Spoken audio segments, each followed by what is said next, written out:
And now the next case. All parties in the matter of Jeffrey versus Swinney, step forward. 26-year-old accounting clerk Angel Jeffrey is suing her former roommate, 27-year-old customer service rep Debbie Swinney, for unpaid rent and for the return of her belongings. Debbie is countersuing for medical bills as the result of Angel breaking her finger.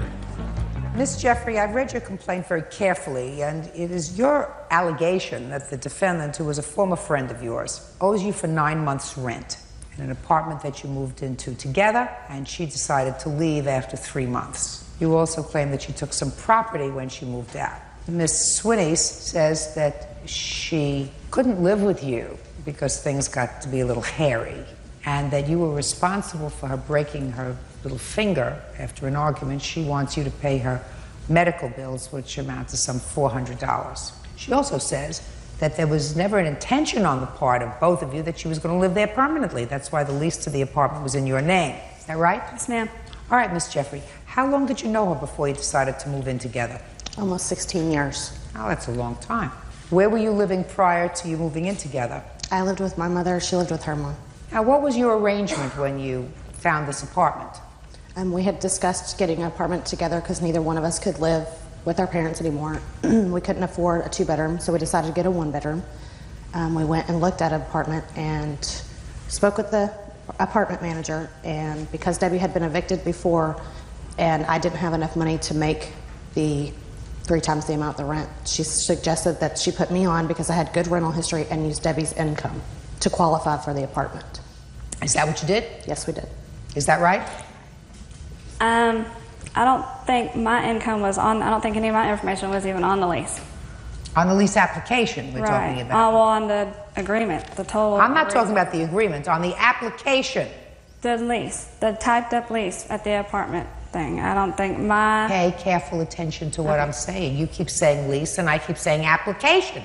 Well, I didn't fill out an application. When you filled out the application, how much money did you indicate that you earned? I earned about $800 a month. How much was the rent on the apartment? $475. And how much did you put down on the application for the lease that you earned? It was about $1,800 combined.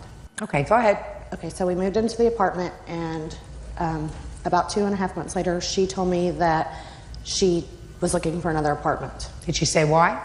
No, she didn't tell me why. Had you been getting along? As far as I know, I didn't think there was any problems.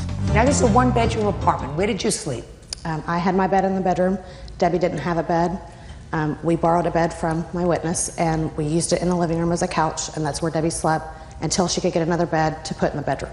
Was that what you were going to do? Another bed wouldn't fit in the bedroom, but I just stayed in the living room, and I was going to stay in the living room if I had stayed in the apartment. So did you pay the same rent? Yes, we did. Half the rent, yes, ma'am. Did she pay the first month's rent that you were there? Yes, she did. Second month? Yes, she did. Third month? We actually lived there 2.5 months. We paid a half a month when we moved in. She did pay that. She paid August and September, and that was it. Are you still living there? No, I just moved out. I had to break the lease. How much did it cost you to break the lease? $878. Okay. $878 is not $2,400. Correct. And when I had originally filed the suit, I was planning on staying in the apartment. However, with my income, I couldn't afford it. Okay, so you had to pay $878 to get out of the lease. Correct. All right. So at this point, you want to modify your claim for half of that. Is that right? Yes, ma'am. Now, what about the property that she took? When she moved out, she had some of my clothing and some pictures that we had taken on our vacation, and I asked her to return them to me, and she gave me dates and times that she was going to come, and she never showed up. Where's her stuff? I did. I have it. I still have it, and she can have it back. I don't. Well, why didn't you give it back to her? It's just because I was working overtime and didn't have the time to meet her nowhere. Why did you take it from the apartment to begin with? The clothes that I had was a pair of wind pants and 2 shirts, and it was in my dirty laundry, and it was at my mom's house whenever I had moved out, because that's where I did my laundry at. And then the pictures I had in my car, so, and the mailbox key I had on me. So you're going to return all those things to her? I will. 5 days, I'll prepare an order. Okay. Where are you living now, by the way? I got my own apartment. How much are you paying in rent? $550 a month. How come you left the apartment? Just curious. Well, after we went to California and we got into an argument and my finger got broke, I didn't feel, that she was really my friend. She never once apologized, and I just didn't feel comfortable. Well, that's your counterclaim. Why don't you tell me about it? Well, first of all, we went to California, and I think mainly the only reason why I went is so she didn't have to ride in the plane by herself and drive. So I went, and after the wedding, we had went to a What club. wedding? It was Mary's wedding. That's why we went. And Is that a mutual friend of yours? well, yeah, she's Angel's friend. Okay, go ahead. We went to the club and went out, and we were drinking, so we were intoxicated or whatever. And Both of you. yeah, yes, ma'am, both of us. No, ma'am. Go ahead. Well, we were both drinking. And afterwards, we had gotten to an argument, and we were going to leave the club. She wanted to What leave. would you get into an argument about? It was over dancing. I don't remember exactly because I was drinking. So you don't remember what you were arguing about? Well, it was over dancing, but I don't remember exactly what, words were said and stuff. Go ahead. So Angel wanted to leave, and after we went outside the club, words got said, and she had ended up pushing me. And when I fell back, I hit my finger. They had some concrete things out there. I hit my finger, and it broke my finger. So, and then she never once apologized. The whole way back on the plane, after we were back, she never said she was sorry. Okay, and you had some medical bills. What were your medical bills?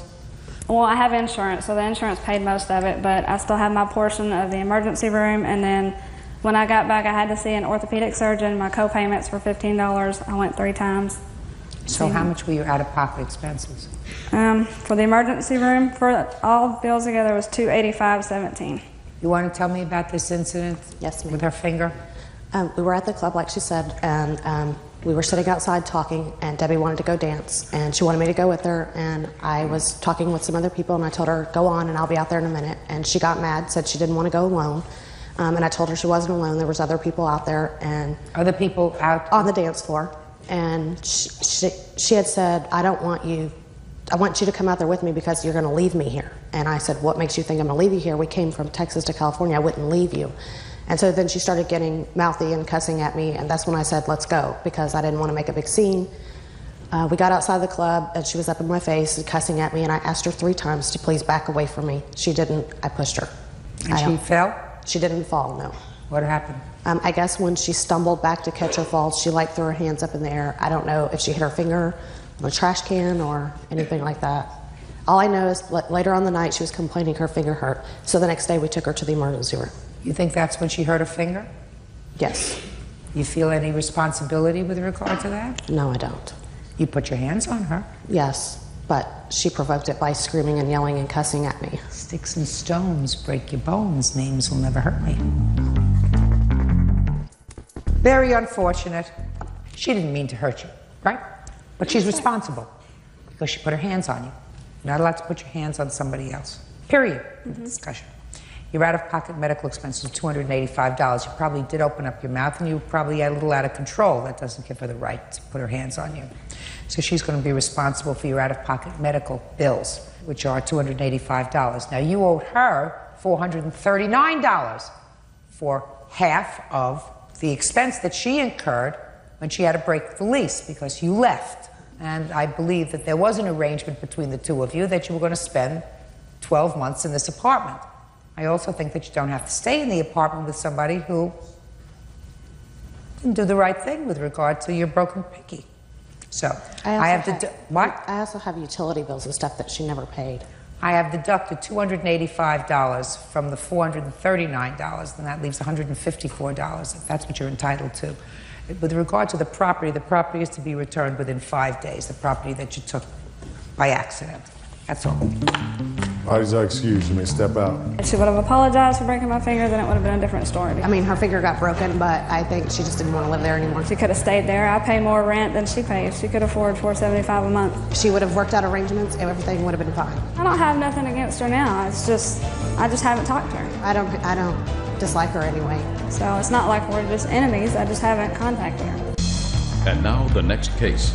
All parties in the matter of Shia Marinas, step forward, please. Nurse Beatrice Shia is suing her neighbors, 16-year-old Scott Marinas and his father, Michael. Beatrice says Scott shot her window with a BB gun. Miss Shia, you and the defendant are neighbors. Yes, we are. And it is your claim that this young man, I assume this young man, Yes. his son, was playing with a BB gun and shot out some of the windows in your house and sliding doors. Mr. Marinas says that's not possible, because the range of this BB gun is such that it could not have caused the damage. Is that right, sir? Correct. When did this happen, Ms. Sheehan? October 16th. I was asleep. I work nights, and I heard almost like an explosion. But I was asleep, so I was thinking, you know, I was dreaming. What time of the day? It was about 4:35 in the afternoon. Okay. Go ahead. And a few minutes later, my son came in and told me that our window had been broken. So I got up, went to the backyard, and we have a slide next to our fence. And I climbed up on the slide and looked to the field. There's a field behind our house. And I didn't see anybody. The next day, about the same time, my son came out again and said that he had heard the same kind of sound, which was like a pumping sound right before. Step up. Tell me your name. Andrew? Andrew, tell me what you heard on the 16th and the 17th. On the 16th, I heard, like, before I was playing with my dog, and I heard like a pumping noise, but I didn't pay no attention to it. And 17th, I heard the same noise, and I ran and told my mom that. When you heard the noise, did you see anything in your house? I heard like a little like crackling noise, and then I looked at the sliding door, and it started to like crack and shatter. And when was this, on the 16th or the On 17th? the 16th.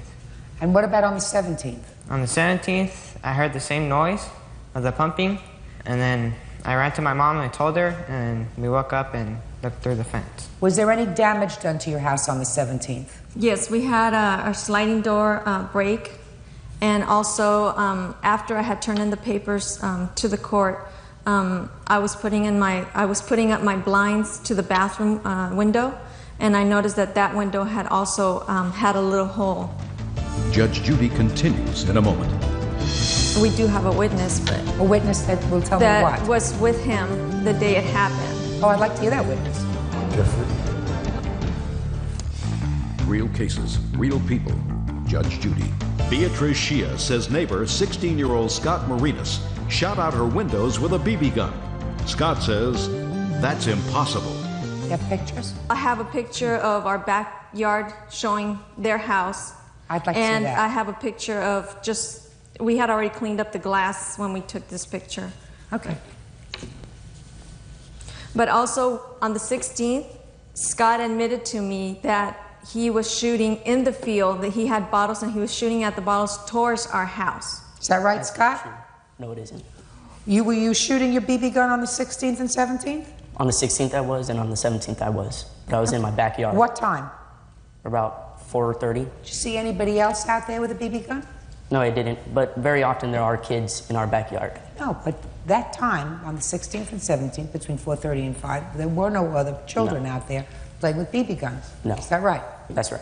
And you weren't at home at that time, is that right? No, I was not. Oh.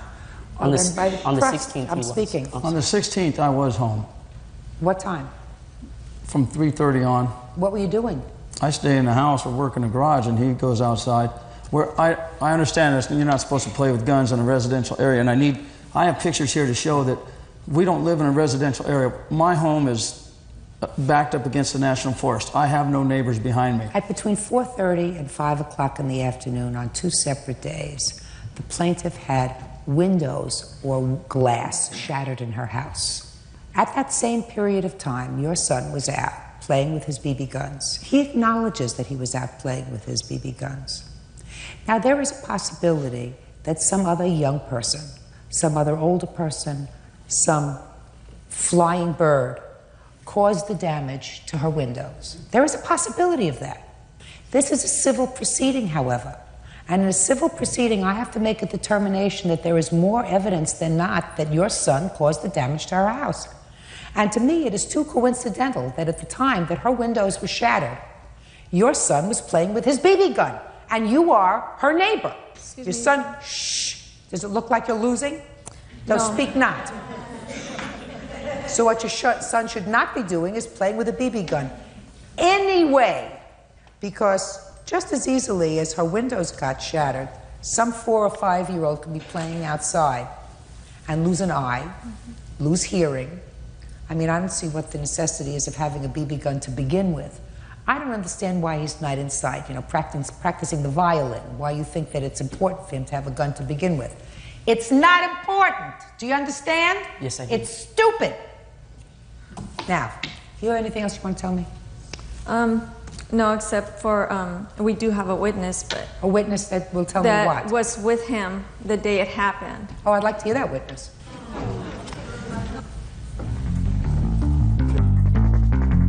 Judge Judy continues in a moment. Jeffrey, were you playing outside on either the 16th or the 17th of October of this year with Scott? Yes. The day I went over there, he had the BB gun out. Was he shooting the BB gun? Yes. Did you hear anything break? No. Did this lady come to the house? Yes. Your Honor, actually, I didn't know anything about Jeffrey until his father is the one that mentioned to me that if it wasn't for Jeffrey's fault that, you know, Jeffrey asked Scott to take out the gun, I never would have known that Jeffrey was even involved. So after I talked to his father, and his father said, no, you have no proof that my son did it, you have no witnesses, he actually gave me the witness, and then, you know, that's when I talked to Jeffrey. Okay. And I'm asked glad him that- what happened. I'm glad that you came. It was important that you come and always tell the truth. Testimony wasn't necessary. I have to find that there's more evidence than not that you caused the damage to her house, and I find that that's true. You didn't have to play with guns. Guns are for people who can't use their words. If you can use your words, you don't need a gun. Get smart. Use your brains. The other thing is stupid. Now let me see what the damage was done. You had 2 windows broken. Is that right? Yes.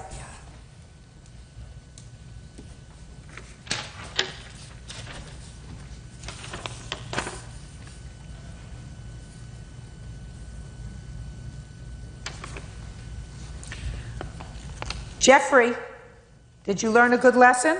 Yes. What's the lesson you learned? Do not play with guns where you can get someone hurt. How about just not playing with guns, period? Right? Yes. That'd be smarter. Judgment for the plaintiff in the amount of $1,429. That's all. Thank you. Parties are excused. You may step out.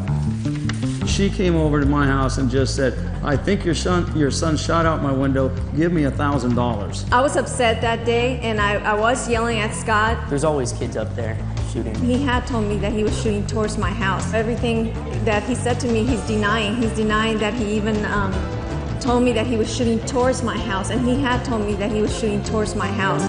And now the next case. All parties in the matter of Smith versus Henderson. Step forward, please. Maintenance man Joe Smith is suing his former live-in lover, paratransit driver Lisa Henderson, for the return of property. Lisa is countersuing for damages to her home and mental anguish. According to your complaint, you folks lived together for about 4 years. And at some point, Mr. Smith, you were arrested on a domestic violence charge. Either domestic violence or violating a protective order that Miss Henderson had obtained. It is your claim that while you were incarcerated, she took your property and she won't give it back to you. You did get some of your property, but she still has a whole bunch of your stuff. Correct. That's what your lawsuit is about. Miss Henderson says that you got everything that you're entitled to. What you didn't take yourself, an uncle of yours came and picked up. And she is counterclaiming for some damage that you did to her door when you were violating this protective order. So that's what we have. When were you arrested, Mr. Smith, for the first time on this charge of domestic violence? That was like almost 4 years ago. I don't remember the exact date. That's not the time that she took your property. Yes, that's the previous time. It happened twice. How many times have you been arrested altogether for domestic violence? Once. No, it had to be more than once. You said once 4 years ago, once more recently. No, So this was for violating a restraining order for just going to the residence. There wasn't any violence involved. is that right? Yeah, he was charged twice. One for holding me captive in my apartment When was I that? was 6 months pregnant in January of 2000. And he was convicted of that charge. We got back together. A and testament to your good judgment. Yeah. October 17th of last year, I had a restraining order issued to him 2 hours and 15 minutes later after he was served. He kicked in the front door. Now, why was another protective order issued in October of 2002? Because we were not getting along in the household, I asked Mr. Smith to leave my house. He was... How long had he been living there? For like 4 months. And we were not getting along. So he's living there for 4 months. You weren't getting along. But no violence. No, the police had to come out one incident in September where he threatened to put a hit out on me. Before that, he said he doesn't like my son and he never will. So I said, you need to get your belongings and get up out of my house. If you don't like my son, you don't care for me. What happened in October? I asked him to give him a certain amount of time to get his personal belongings and give him enough time to move out. Did she do that? No. No, Just a second, don't interrupt. She didn't say to you, you have a week or 2 days or 48 she said, hours? Get out right now. Judge Judy continues in a moment. We split everything in the household. So he paid his way. So he wasn't just coming to visit on weekends, right? Right. Well, that's not what you say in here. Real cases, real people. Judge Judy. Joe Smith says ex-girlfriend Lisa Henderson won't return his property. Lisa says Joe threatened to put a hit out on her. What did you do when she told you to get out? I told her I couldn't because I had just paid my rent, PG&E, and cable, and I have the receipts for that. So you were paying the bills? Yes. Some of the bills at Yes. least there. So you said, I'm not leaving because I'm paid up through November 1st. Actually, I told her I couldn't afford it because I just put my money into the household. Okay. But you told me Shh, don't speak to him. Speak to me. So that was the conversation. He said, I'm not leaving right now. And what did you say to him? I told him he needs to be out of my house within that Friday. He sits around bragging that he got so many women to take care of him. So I said, call one of them up, tell them to back their car up in here and get your things up out of my house. And he said what? He said, I'm not going nowhere. I'm a legal resident. I'm not going nowhere. You have to get me out legally. Okay. So the next day I went and filed for a restraining order. Well, Miss Henderson, that's a violation of really what the restraining order is supposed to be about, madam. A restraining order is not something that you use instead of housing court. You had a discussion, you had an argument, you said get out and leave, and he said I'm not leaving. And you said no, you're going to leave, and he said get me out a legal way, and you said what's the best legal way for me to get out? I'll just go and tell somebody he threatened me. And you fill out a paper and you lie, because so far I haven't heard anything about a threat. And a judge looks at it and issues a restraining order. That's an abuse of what a restraining order is supposed to be. I'm here to tell you that. You can't use it in place of housing court that may take a little more time. So I'm sure you knew housing court would take a little more time, so you say the restraining order, that takes a flash, and he's out. So then he's annoyed, because you get this restraining order and you lied to the judge when you got it. No. Yeah, sure you did. You had to have written something down that wasn't true. When he threatened to put a hit out on me. That was before. I had the police come out for a report. That was before. You were not annoyed about that. You were annoyed because he was bragging about other women and your son, and you wanted him out of the house. Come on, Miss Henderson. So you got the restraining order, and then what did you do? I had Mr. Smith served. And then what happened? And 2 hours and 15 minutes later, he came to the house and kicked the door in and threw the restraining order back in the house. You have a copy of the papers that you used to get the restraining order?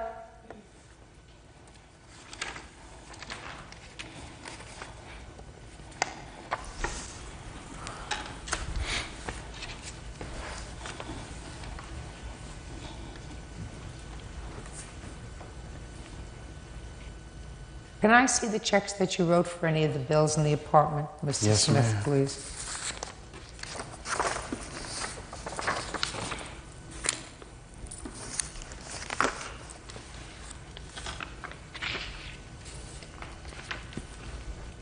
How much money did he give you towards rent every month? $100, sometime $97. Did you pay the cable bill?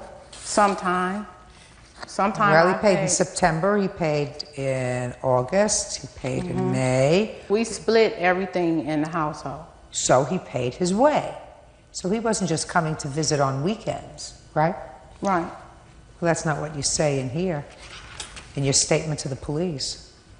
Sometimes I will allow him to stay a weekend or a few days because we were getting along, but then he won't leave. Well, that's not true. Right, Mr. Smith That's got not true. evicted and asked me to come help him when he got evicted out of his place in Cutting. Our agreement was he was supposed to stay so long to save up enough money so he can get his own place. Well, that's not months and months where he's paying half the rent, paying half the bills, cutting everything in half. So he is a tenant there. Right. Okay. All right, Mr. Smith. Yes. I want you to tell me, sir, what items do you claim that Miss Henderson has that belong to you? Everything on my list that I have here. Well, let me take a look at the list. Okay. It's quite a bit. You might want to take a recess.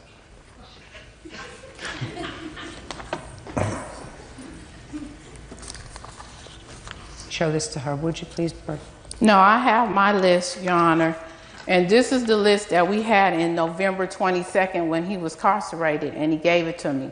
Who wrote that list? He did. Oh, then let me see that and list. he got a different total from what he has on there. Oh, fine. Then let me take a look. And the check, and what you've crossed out is? The things that I gave to Larry in So November. you still have the other things? Because those are the things that he gave to me by him bringing it into the household, which is a gift to me. No, it's not a gift. None of these things are gifts. I want you to listen to me. None of these things are gifts. Everything on this list that he prepared, so I won't look at this list. This is the list he prepared. You make sure are boxed up because he's going to send somebody to get them. Do you understand? Yes. No fooling around. Listen to me. If you're frightened enough of somebody to seek the court's assistance in getting a restraining order against them, you want everything that you have that might cause them irritation out of the house. You didn't have these things before he moved back.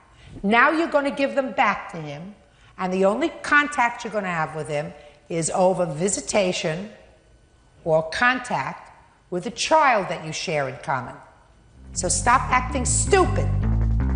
Judge Judy will continue in a moment. Now let's talk about him busting down your door. He knocked down the door, Miss Henderson. Was that after you had him served with the protective order in October? Yes. Then he, I don't think that was the right thing to do, to knock down the door. It also wasn't the right thing to do to file a false police report, which you did. So you do not get your door fixed as a lesson not to abuse the court system. That's it. Good. Goodbye. Bye. Thank you. Parties are excused and they step out. All the abuse that me and my kids was going through in the household, I was asking Mr. Smith nicely to leave on his own, and he was saying he's not going to leave. She just said whatever it took to get a restraining order because she didn't want to go about it the legal way. A lot of things he lied about, and we can't get along. That's it. The relationship was good for about 2 weeks out of 4 years. That's it. 23-year-old information operator Aisha Austin is suing her ex-boyfriend, 23-year-old public safety equipment installer Marcus Witt, for vandalism and for stealing her property. Order. All rise. Quiet in the courtroom, please. Yeah, this is case number 413 on the calendar, the matter of Austin versus Wynn. You're welcome, Judge. Parties have been sworn in, Your Honor. You may be seated. Ladies, have seats. Miss Austin, the defendant is your former boyfriend, according to the complaint that I've read, and you lived together for a period of time. Is that right? That's correct. According to you, you had an argument with him. During that argument, he assaulted you. Yes, ma'am. Later, he went out and vandalized your car, destroyed your property that was inside your house, then came back into your house at a later date, broke into your house, destroyed some more property. Mr. Wynn says that he never assaulted you. As a matter of fact, you assaulted him, that you destroyed your own property, vandalized your own car because you had a hissy fit, and he doesn't owe you a dime. Is that right, sir? Just about right. I didn't ask you anything. Yes, ma'am. All right, Miss Austin, how long did you live together? We lived together for about 8 months. Did he move into your house, or did you move into his, or did you take a place together? Well, the lease was in my name, but he moved in with me at the same time as I moved in. When did you have this argument? The argument started November 26th on our way home from work. Okay. Well, what happened on the 26th of November? We were on our way home from picking up the kids from school, and we were talking, and Well, were you on the way home from work or school? Well, we was on our way home from work, but on the way home from work, we pick up the children from daycare and from my sister's house. Whose children? My children, my 2 sons. Were they in the car when you had this argument? Yes, ma'am. How old are they? 4 and 7. What was the argument about? Well, we were having a discussion, and Mr. Wynn stated that I looked old. From that discussion, well, what did he say? I want to hear what he said. Well, he said that when he met me, that I looked old. He was attracted to older women. When he met me, that was one of his attractions because I looked old at the time that he met me. That's not true. That's not how it actually went. Okay, and okay. Go ahead, sir. And you said? From that, I got offended, and we started having an argument about that. Well, tell me what you said to him.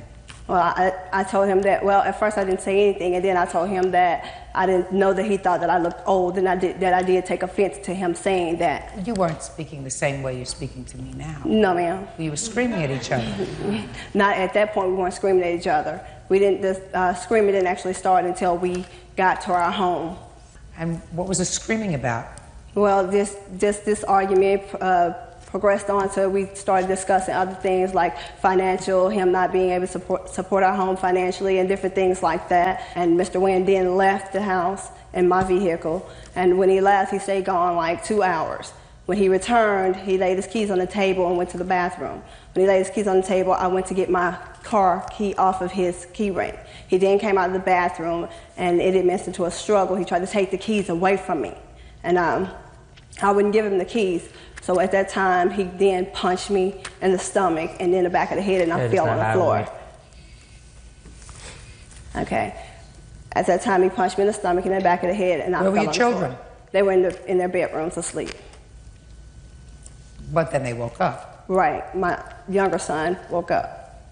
At that time, when he punched me in the stomach and the back of the head, I tried to call the police, so I reached for the phone. At the time, Mr. Wynn grabbed the phone and ripped the phone lines out of the wall. I got up and tried to go into the kitchen and use the phone as well. He ripped that one and the phone in the children's room out of the wall as well. Let me see the police report.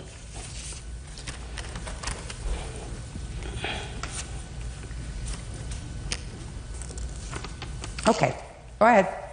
Well, Mr. Wynn then left out of the door and went outside and started to remove items from my vehicle that he had placed on there. Like what? Like lights. He puts neon lights on the vehicle and different things like that. And I went out the back door and ran down the street to the payphone to call 911.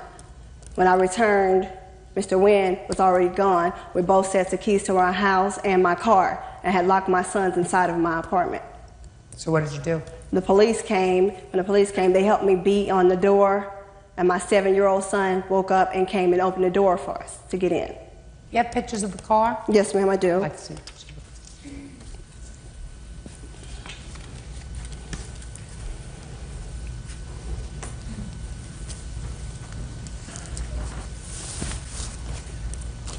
Okay, go ahead. About 3 o'clock in the morning, Mr. Wynn returned to our residence.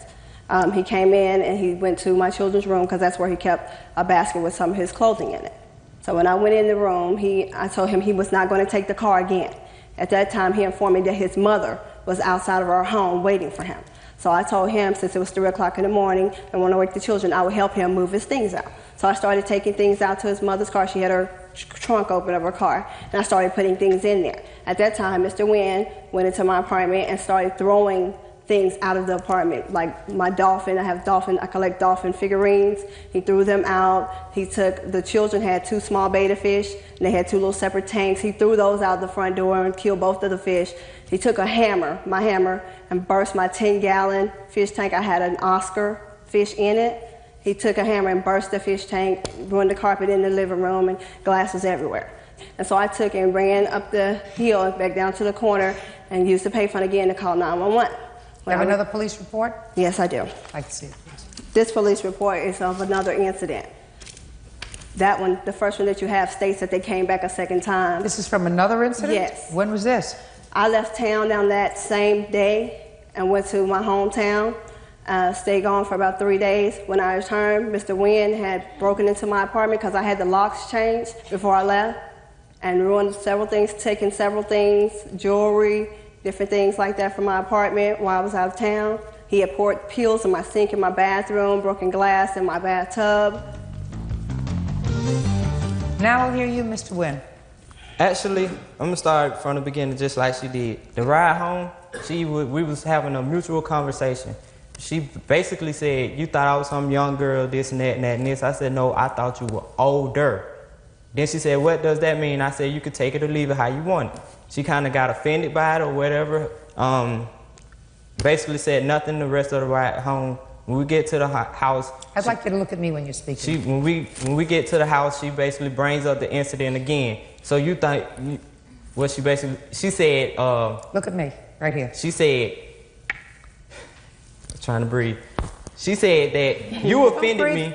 She said you offended me when you called me old. I said I did not call you old. And she was like, well, you need to apologize. I said, I'm not apologizing because I did not call you old. She basically told me I would be sorry. So I got offended by that. You know what I'm saying? Took a shower and I planned on going to sleep after that.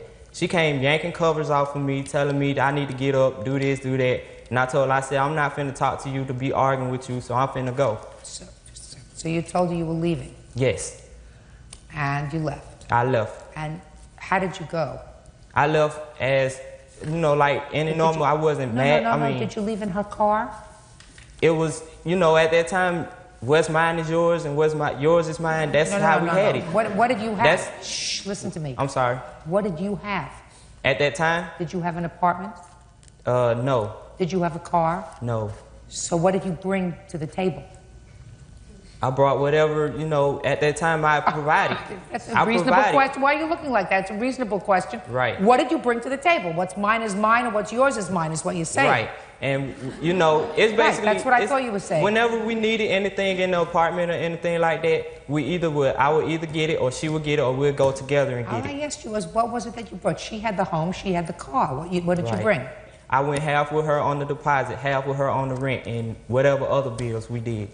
So that's how it basically was. It's like we went half and half on everything. So you left in her car? Right. And what happened when you came back? When I found out she wasn't asleep, I seen she was trying to take keys out the key ring, which to the car, and also at the time I thought the apartment too.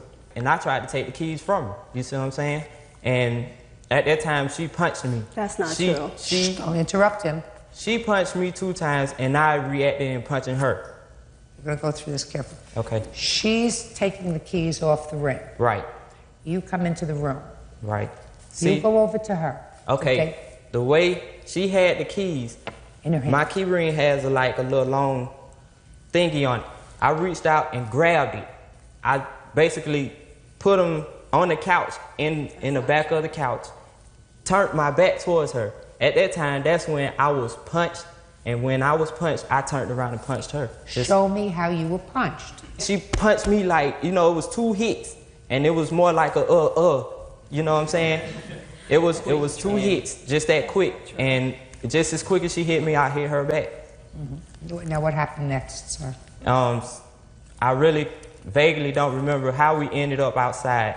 But when I ended up outside, she told me to get all my stuff out the car. You know, all the stuff that I put on the car, take it off. She jumps in the car, I jumps in the car. She yanking lights off and everything on the inside of the car because I had neons on the inside of the car. I said, just let me take them off. When I get my tools out the trunk of the car, she's telling me she's going to call the police or whatever. So you're telling me she's vandalizing her own car? At that time, yes. I don't think I believe that. That's not true. I don't think I believe that. I may believe some of the things that you tell me, but I don't believe that she's vandalizing her own car, sir. Judge Judy continues in a moment. And later today... That's a lie, Your Honor. She came and got all her stuff. Her sister even took her. If you say one more thing to me without my looking at you, then I'm going to grant a petition. Do you understand? Real cases, real people. Judge Judy. Aisha Austin claims ex-boyfriend Marcus Wynn destroyed her belongings out of rage. Marcus says the rage was mutual. I want to know what you did with her son's fish. Look at my eyes. Okay. I went in the house and I went inside the room to gather some clothes because I wasn't planning on staying for the rest of that week. The fish. Right. I'm getting to that part. Get there. Okay. When she noticed I was trying to leave, she started grabbing my dishes and, like she said, throwing them in the back of my mom's car and was breaking them at the same time. I kind of got agitated and I started throwing her stuff out. She started throwing stuff of mine out. I started just picking up stuff and going crazy myself. I took the fish, threw them around, went across the fish tank with a hammer. And that's just plain and simple. Got there. Then there came a time when you came back to the house. Correct. But she had changed the locks. Right. The lease wasn't in your name. Right. So you broke into the house. Right. You can't do that, Mr. Wynn. Now, I'm not saying that Miss Austin didn't lose her temper. Miss Austin. Yes, ma'am. I believe you probably lost your temper a little bit. That be a fair statement? Yes, ma'am. Ones I feel most sorry for are those two little children who are in the house, seeing the two adults that they supposedly look up to acting like a bunch of school children, fighting with each other, screaming, yelling, killing their pets. You should both feel terrible about that. I do. What?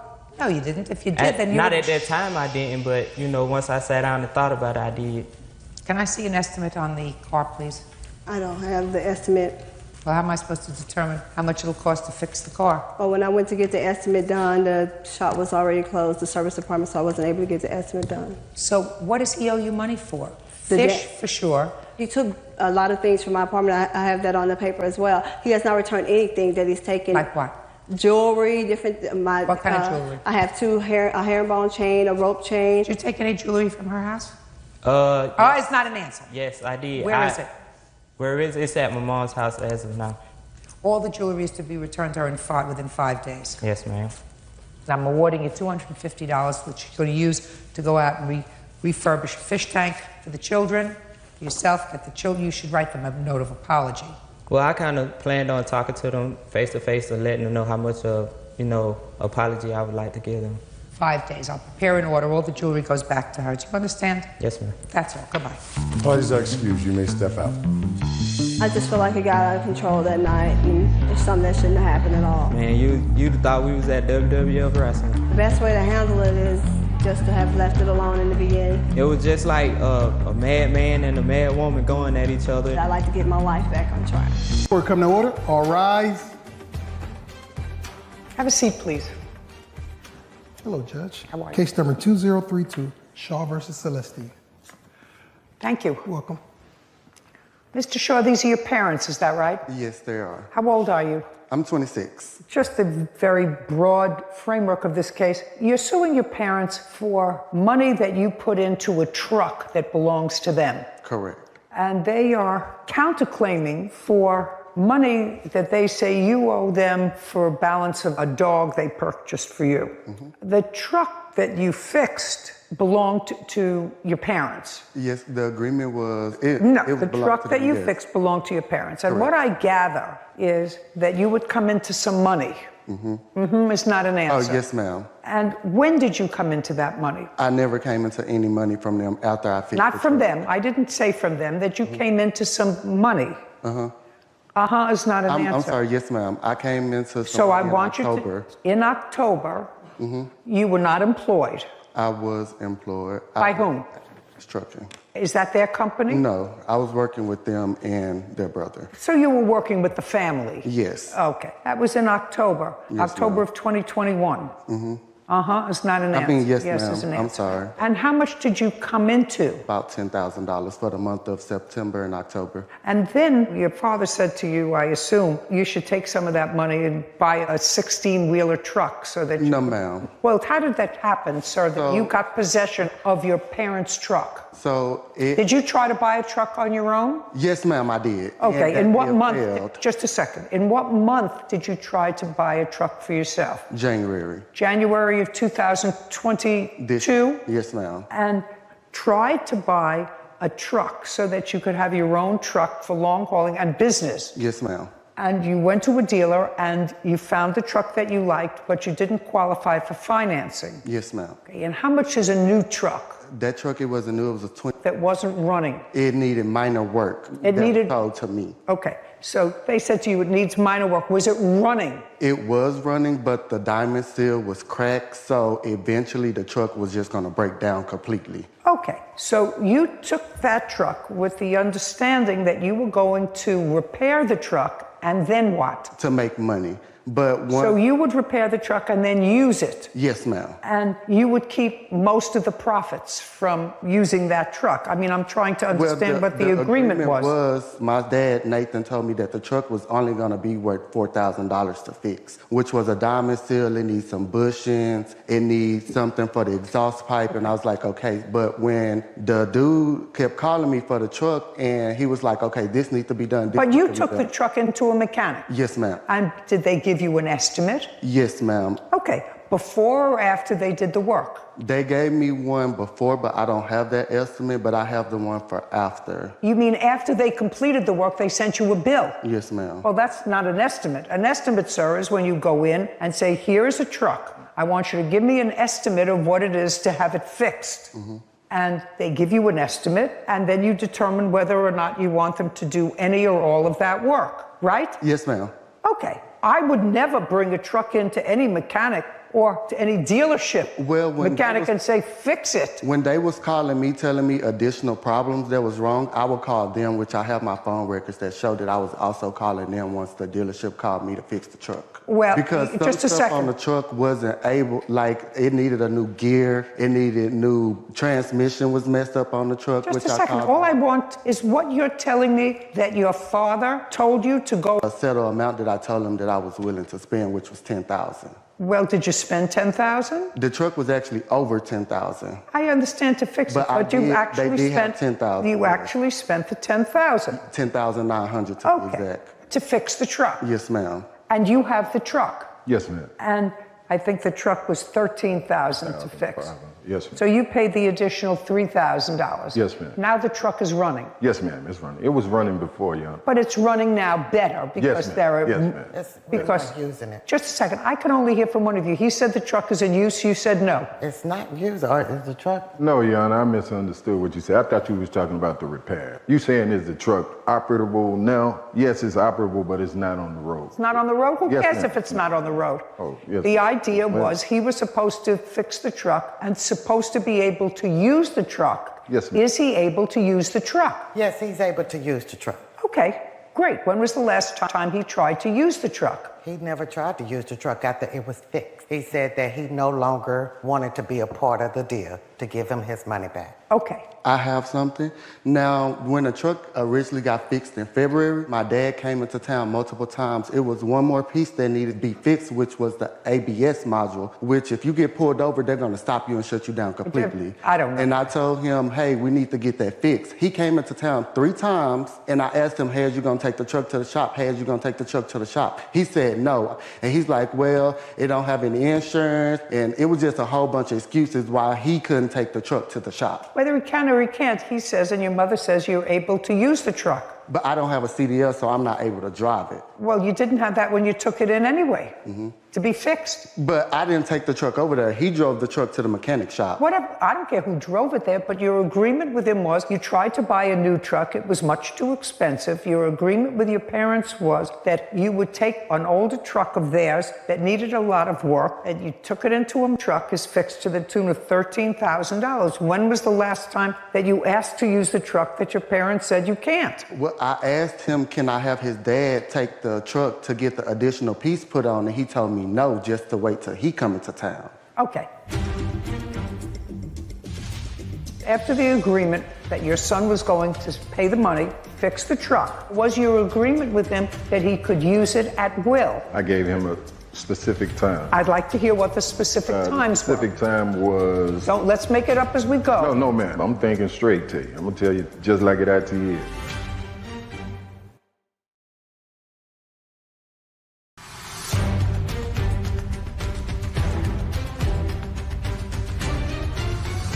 Levi Shaw claims his parents, Gavry and Nathan Celestine, owe for the repairs of an 18-wheeler truck. Levi's parents are countersuing for the balance of an English bulldog.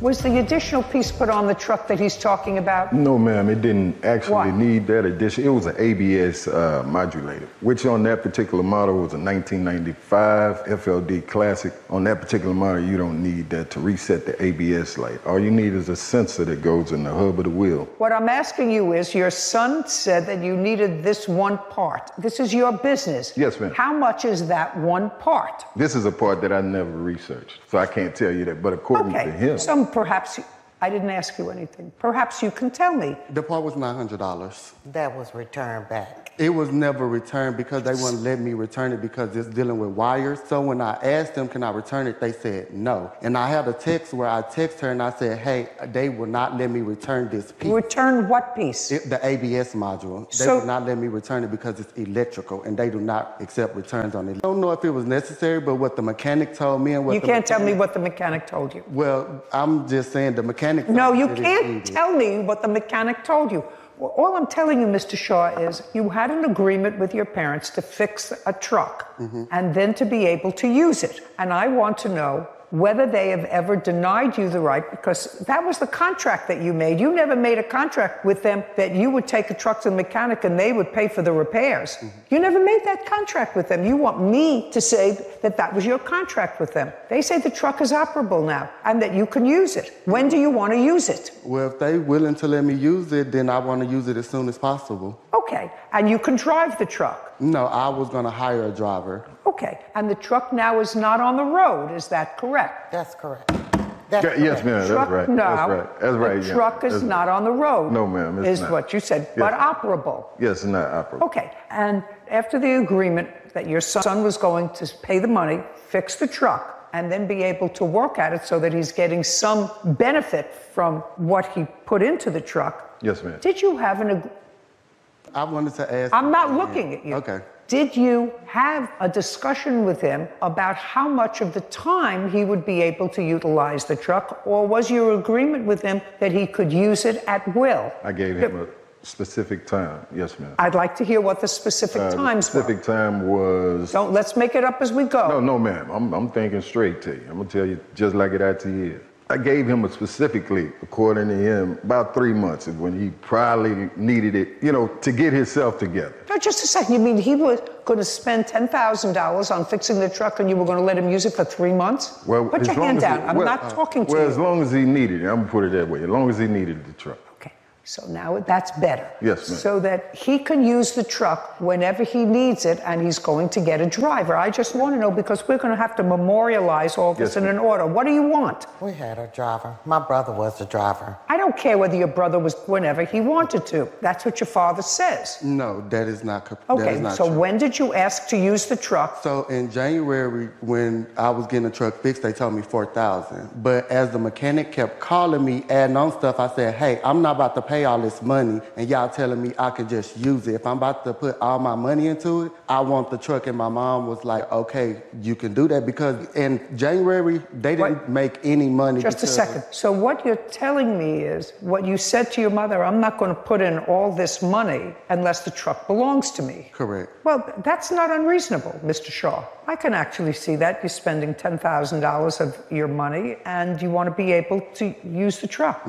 And you want it to be able to not have it on a whim of somebody else. Yes, ma'am. How old is this truck? This truck is exactly 22 years old. How long have you owned it? I've owned it since I was 23 years old. Okay, so you've owned it since it was new. Yes, ma'am. Did you make a living from it? Yes, ma'am, I did. Good. Do you have other trucks now? Yes, ma'am, I do. How many others? Just one other. I'm not no big scale company. I just got one other truck, yes, ma'am. Can I see the title to the truck, please? To the truck we're talking about? Yes. I don't have that title with me. Why not? I was under the impression that I didn't need to bring it. Okay, and according to you, the truck's not on the road now? No, ma'am, it's not on the road. Do you remember having a conversation with your son about, I'm not going to spend all this money unless the truck is mine? Yes, ma'am, I do remember that conversation. Do you remember where it took place? He was driving and I was at home. So it was over the phone? Yes, ma'am. Remember what month that was? January. January of 2022. Correct. Tell me what you said to him and what he said to you. I told him, I totally understand what you're saying. I said, let me talk to your daddy and we'll see what we could do. But great.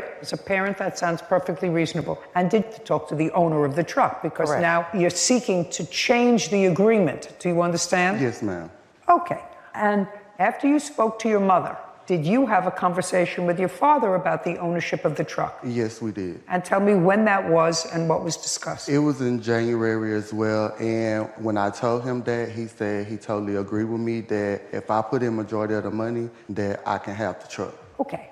I want to tell you certain things sort of ring true to me. If I were a young person and spending all my money for a business, because this is the business that he was going to be in. He was going to hire a driver and he was going to take a certain amount of the profits. I could understand him saying to his parents, who now have a truck that they're not using because it's not on the road, I'm going to spend all my savings, it looks like, because the initial estimate was $4,000, but it kept going up and up and up and up and up. So if I'm going to spend all this, put your hand down. If I'm going to spend all this money, I'd like to own the truck. And in response to that, his mother said, and acknowledges that she said, it sounds right to me, I'm going to speak to your father. And according to you, you spoke to your father and your father said, sounds okay. Yes, ma'am. So you went ahead and spent the money. Yes, ma'am. Okay. Put your hand down. This Your is Honor, not I don't a, understand, this is not, Your Honor. $1,000 I done made over $1 million fix your with truck? this truck. That's ridiculous. I want you to stop it. Say, man. Hey, man. Okay. How can you tell me Now, to stop are on we something I going- work blood, sweat, and tears on? He finna take.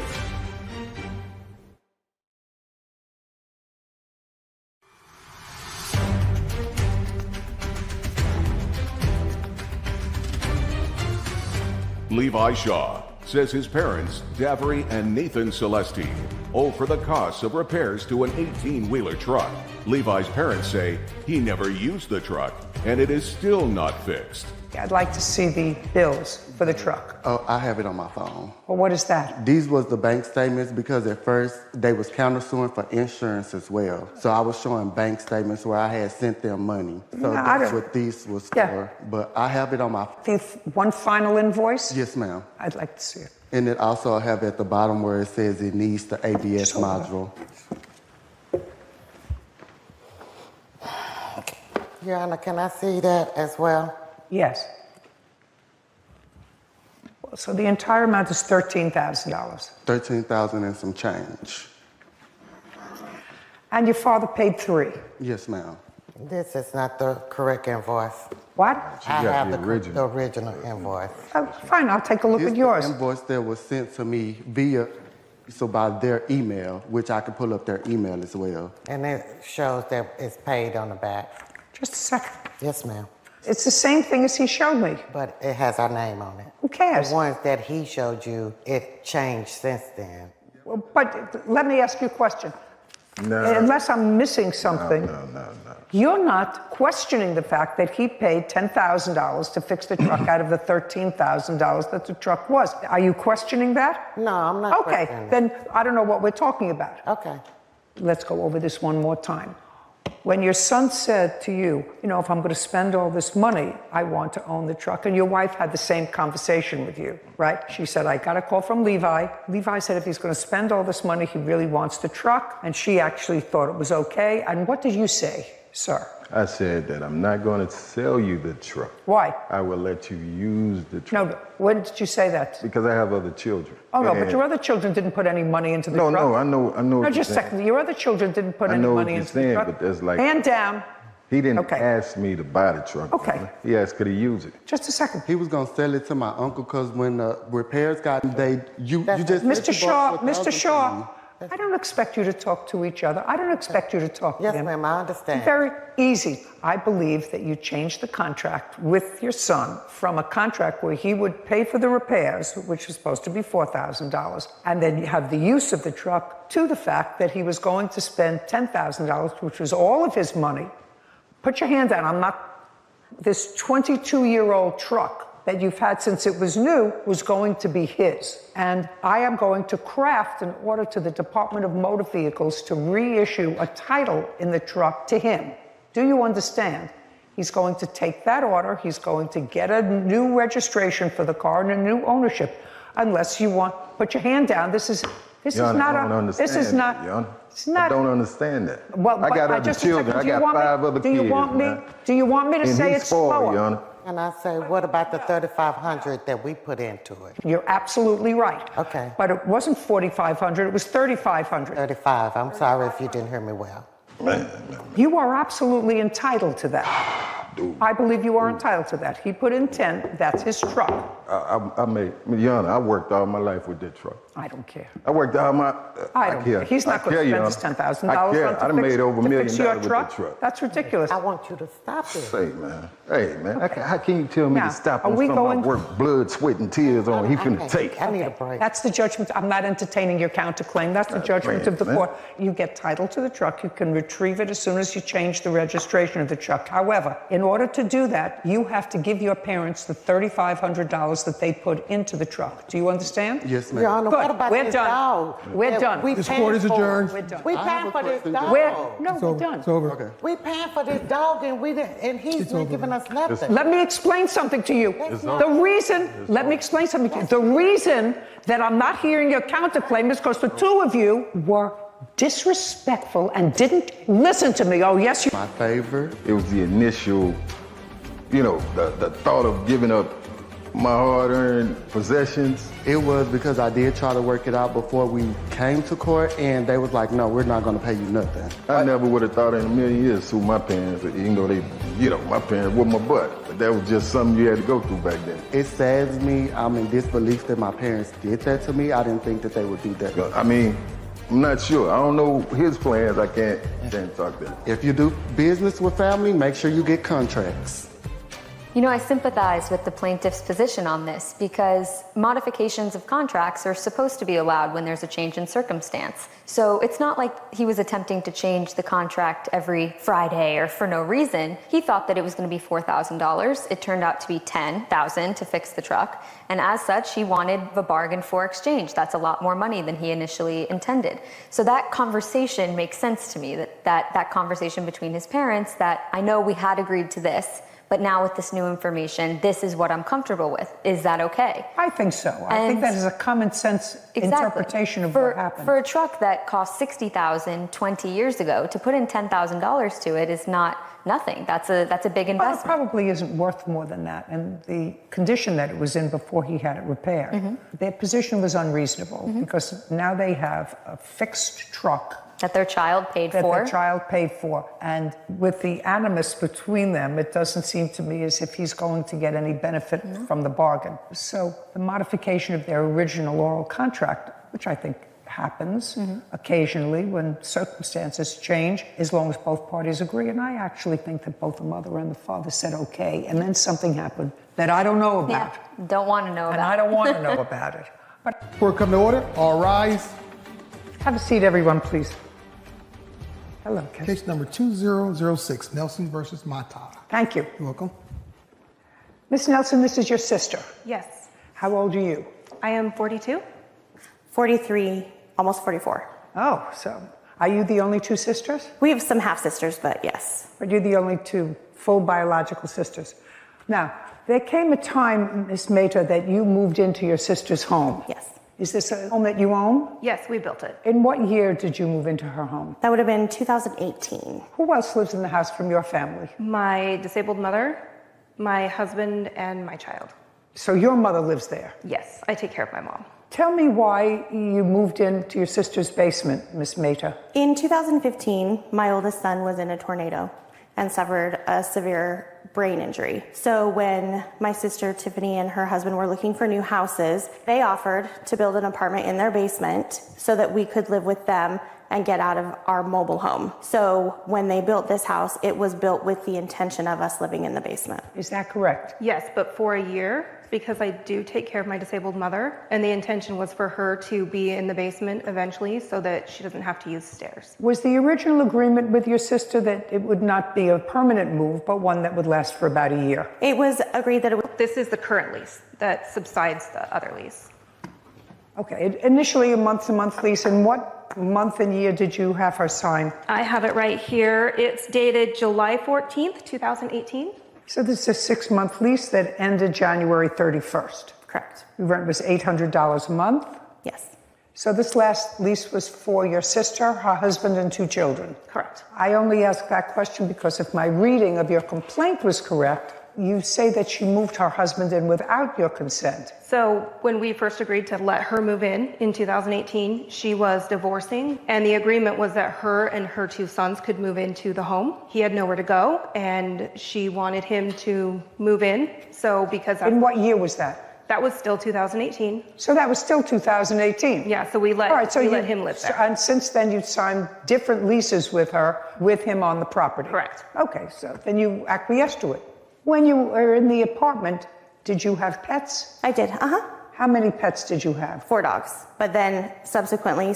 And you agreed, regardless of ownership of the pets, agreed to restore the property to its original condition at your expense when you leave? Okay, good, because that's also part of what this is about, actually, most of what this is about. Your Honor, they had 3 pets upon move out. They had just gotten a puppy, so they did have 3 pets and 2 cats upon move out. Doesn't matter. Anybody who has 6 pets, after 3 years, the carpet needs to be replaced. Yes, ma'am. Okay. Now, your sister began to move out when? In what month? She moved out on the 1st of February, 2022. Pursuant to your agreement? Correct. And it is your claim that she left the premises in condition that required you to spend close to $10,000 to put it back into shape? $6,500. Okay. For the basement damages. I'd like to see photographs of what it looked like because we know it was brand new when you moved in because the house was just built. So we know that it's new. I also have photographs that I took the day we moved out. Okay. I'm going to give you these and then I'm going to look at yours. Okay. Okay, so there's no question you have to replace the carpeting. Right. You understand that. Did you replace the carpeting? No, I had not had any contact from her. Do you have the bill for the carpeting? I replaced 1 room already, and I have that, and then I have the estimate to replace the other carpet. Okay. Did you leave a lot of food in the refrigerator and all kinds of stuff in the refrigerator? No, so what happened was the refrigerator... Just the answer is either yes or no. Did you leave a whole lot of stuff in the refrigerator? No. Anything in the freezer? No, there was no fridge or freezer. And cabinets? Did you leave anything in the I'm just looking because there's a picture here of a whole bunch of food. Right. I hadn't finished moving out. My question, but yes, there was my question is, you were supposed to be out by February 1st. On February 1st, was there food in the house? Yes. Okay. And it should have been moved. Whether you moved out yet or not, you were supposed to be out by February 1st. Okay. I'd like to see those.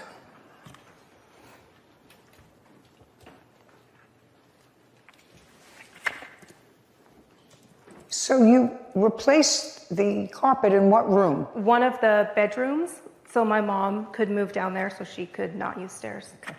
Sarah, add these 2 figures and have them for me, please. And I don't know what this is a photograph of. So the bags that were left in the home, there was ice cream that was left in those bags, and it had leaked on my flooring, and we moved it outside, and that is the rotted food. $4,129. $4,121? 29. 29. And 21 cents. Thank you. Is this after the carpet was taken out? Yes. Kevin, can I please see the photographs that she took?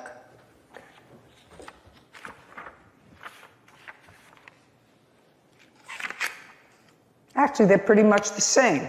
Not terrible. A lot of it is ordinary wear and tear, except for the carpet. So that's $4,129. The only other thing that I'm questioning is that I saw these rocks, and I want somebody to explain these rocks to me. So because of the water level, if you go out the downstairs patio, there's rocks there to prevent the yard from sliding. Getting wet. So some of the rocks were moved. They're supposed to all go in a line, and they go down and over. So we have to pay a landscaper to come out and basically redo that. Well, how did that happen? Do you know? They're pretty heavy rocks, so. I don't know. Do you know? Did you move the rocks? No, you would need like a skid loader to move those rocks. There's no physical way to move those. Where do you live? With one person. I live in far west Utah, farm country. Looks like there's water comes down through. Do you feel it's necessary to go into these allegations of harassment by your sister? I honestly just want to be done with her and not get threatening text messages and stuff on social media. No chance of a reconciliation. You Not lived on my together end. for a while. I've blocked her from For a long time. Yeah.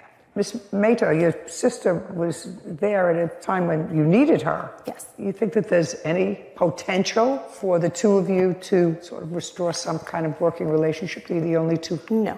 This No. is the funeral of our relationship. All right, not my job. That's a job for another professional. Okay, you have a counterclaim. Yes. And your counterclaim, just as she's not going into the harassment, I'm not going into anything that involves the harassment. It is your claim that you left certain furniture behind. Well, why wasn't your furniture out on the 1st? Your lease expired at the end of the month in January. It did. And I did let them know that I was not done. Well, that's not a reason. That's not a reason to break your contract. Only 2 people can break a contract, Ms. Mehta.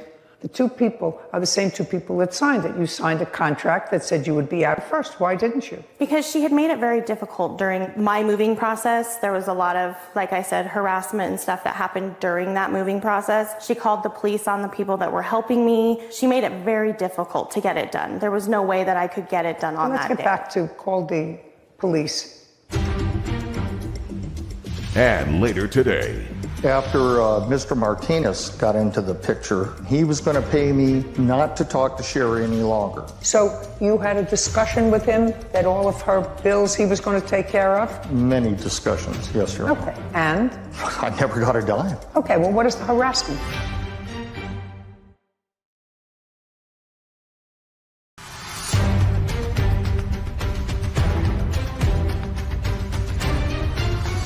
Tiffany Nelson claims her sister, Brandy Mehta, owes for property damage after living in her basement.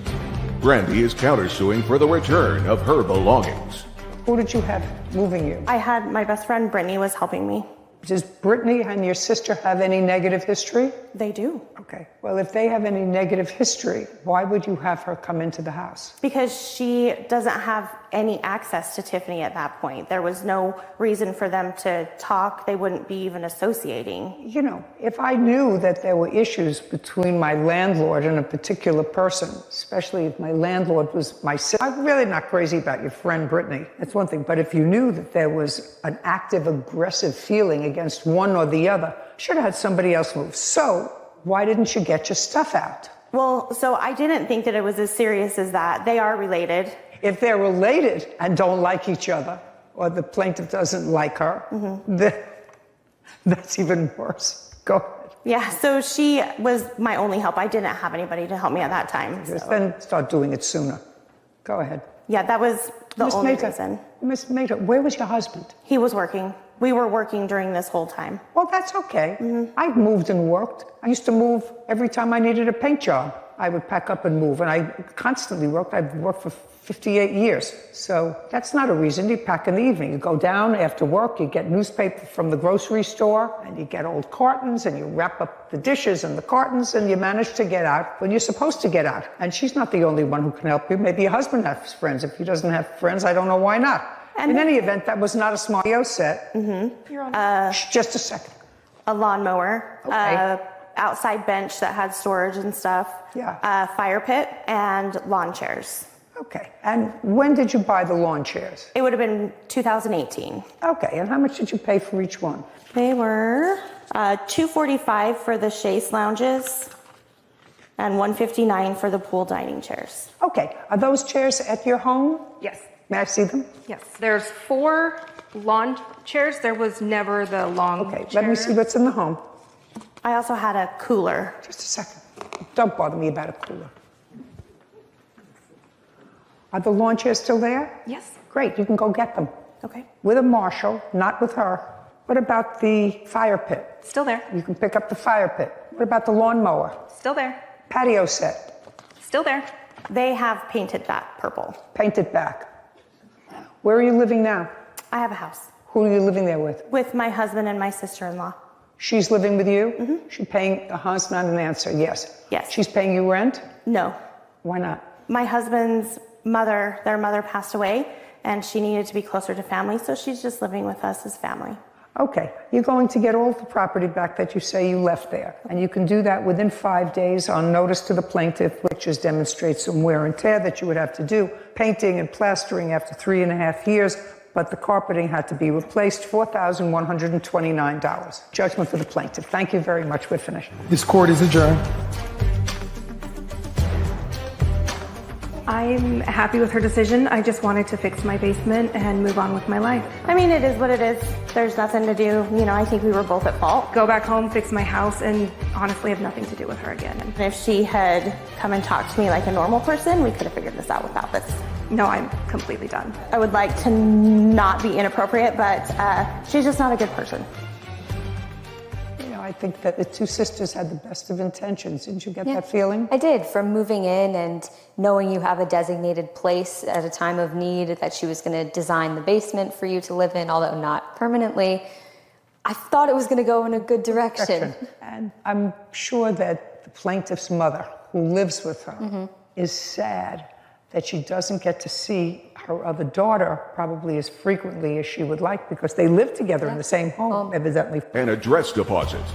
Miss Morgan, this is what this case is about in a nutshell. You were celebrating a birthday. When was your birthday? March 24th. And you always make a big deal, according to you, about your birthday. It's a very important day of the year for you and for everybody who knows you. Correct. Yeah, that's the way Sarah feels, actually. Me, I sort of like to forget birthdays now. I like it to run right by that day as undercovered as possible. Anyway, you celebrate your birthday with a big party. Right. And according to you, you get a spectacular dress for this party, invite everybody that you know and care about. How many people were you having for your birthday party? It was going to be about 12 people. Where was it going to be held? It was going to be at the James Harden restaurant. Who was going to be there? My best friend from Chicago. Restaurant for that day, so you made it in April, on a different day than your birthday. Yes, I originally booked it in January 18th. The restaurant, it's a big deal, so yeah. Whatever. It was postponed until what date? Yes, ma'am, April 1st. Okay. Corey Morgan says dress designer Jacqueline Davis is responsible for party costs and a dress deposit. Jacqueline is countersuing, claiming Corey owes for travel costs. And you wore, so she's busy. So she makes clothes, she's a tax preparer in season. You made arrangements with her to make your dress, and she was going to make your dress at the cost of $300. According to you, you didn't get your dress in time. Was ever fitted at all after your initial measurements were taken. Is that correct? Yes. And since you didn't have the dress for your dinner, you had a terrible birthday, you canceled your birthday, and you want her to pay for the dinner. Yes. Just the build up. That's Miss Morgan. How old are you? I just made 35, so it was the build up leading to it. So if you turn 35, I'm a lot older. Sarah's younger, and my other grandchildren, you know, were around that age. I have one that's dress. I mean, it's not as if a bride is canceling her wedding because she didn't have a wedding dress to wear. Of course, if you want to get married badly enough, you put a sack over your head with a tie and you walk down the aisle. But you don't cancel the wedding. So you want her to pay for the deposit that you made on the dress. Yeah, it was. And another $1,000 or more because you didn't have a nice party. So originally when I booked it, it was for April 1st. When I tried to rebook it, because she told me at the last minute that she was not going to be able to do the dress, which was the week of. I want something else for the party. Believe me, your best friend from Chicago, your mother and your father would not have cared if you wore that dress or any other dress. You should not be out a penny. I was out of penny. Well, you were out $150. You gave her $150. Is that right? Yes, Your Honor. Okay. I gave it back to her. I sent her a refund. Oh, you did send her a refund? Yes. Did you? Just a second. Up. When did you send her a refund, Miss Davis? I sent her a refund on March 29th.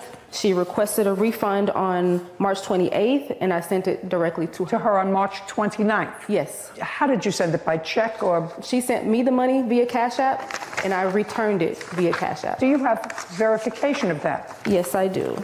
And she kept that money? Yes. Is that correct, Ms. Morgan? She sent it the week of my event. So I don't care the week of your event.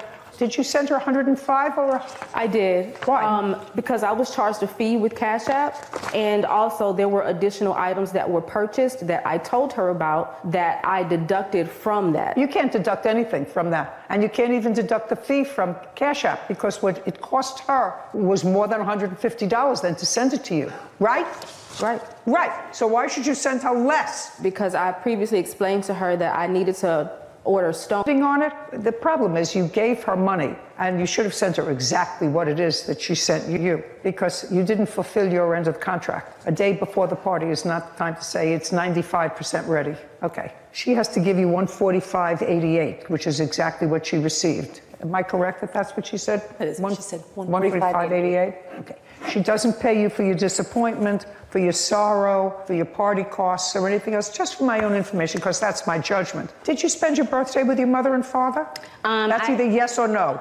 No, ma'am. Who did you spend your birthday with? My boyfriend. Ah, was he invited to the other party? The dinner, yes, but I had to cancel the dinner. I'm just asking. Yes. You didn't have to cancel the dinner because you didn't have a dress. That's what I'm trying to get to you. You could have gone to your dinner in that dress. I know, it's silly, and it's a little bit immature. To the dress, so when she didn't deliver the dress, everything was already in black and silver. I did not have a chance to go look for anything because it was the week of. Oh, yes, of course you did. Of course you did, black and silver. You put on black pants, black top, and you put on a silver around your neck. We're done here. Don't be ridiculous, Miss Morgan. You have to grow up a little. You have to give her back her money.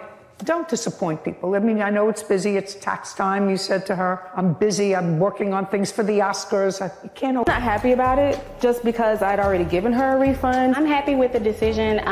It was pretty much principle for me. She was very unprofessional. And given from the beginning, I worked with her.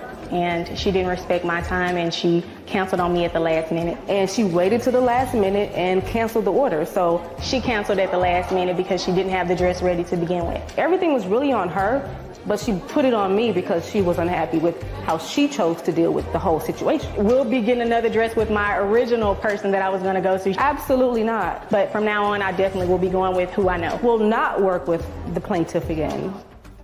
So I remember seeing through COVID, a lot of wedding dress shops closing down and the stress of us. I think that one of life's lessons is as you get older, you have to prioritize the importance of things. True. Spending time with friends, family, out of town, coming for your birthday. I couldn't imagine canceling an event just because you didn't have the right outfit. dress. Because you didn't have the right dress. So I think that there's a lot of growing up to do, maybe a little less narcissism, because it would seem to me spending time with your boyfriend, your mother, your father, your best friend from Chicago is more important than having the right dress to fit your nails and your shoes. Rise. Have a seat, please. Hello, Judge. Case number 2036, Carter versus Ashley. Thank you. Welcome. Your sisters, is that correct? Yes. You decided, according to your complaint, to go into a business, some sort of a doggy daycare. In what month and year did you decide to go into that business? This year, 2 months ago, May. Do you have any dogs of your own? Yes. How many? I have a poodle and 2 pits. And you? I have 4 pit bulls. Did they all live in your home? They did, yes. They did? Yes. The two of you decided to go into this alleged business and needed some space, according to you, and went to the defendant who was renting a house. Is that right, Mr. Ashley? No, it's not a house. What is it? It's a building. What kind of building? It's a commercial building. Okay. On this commercial building lot, there's a backyard or a back yes. empty space, and it's an open space with a fence. Yes. So it's not a home. No. What arrangements did you make with the Carter sisters to rent them that space? I made arrangement with Deborah Carter. Yes.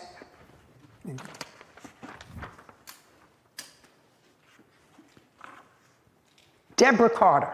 Correct. That's you. Yes. When for the first time did you meet Deborah? I think it was around the 4th of June. And she wanted to bring some dogs onto your property. Correct. How many dogs did she want to bring on your property? She didn't tell me. She told me she had a kennel. And when I got there and she had the dogs there in 2 cages, it was 7 dogs, 7 pit bulls. In cages? And yes, and they're there today. They're still there? Yes. May I see them, please? I don't have them. And, I didn't know what to get together. Okay, I'd like to see what pictures you have, sir. Yeah.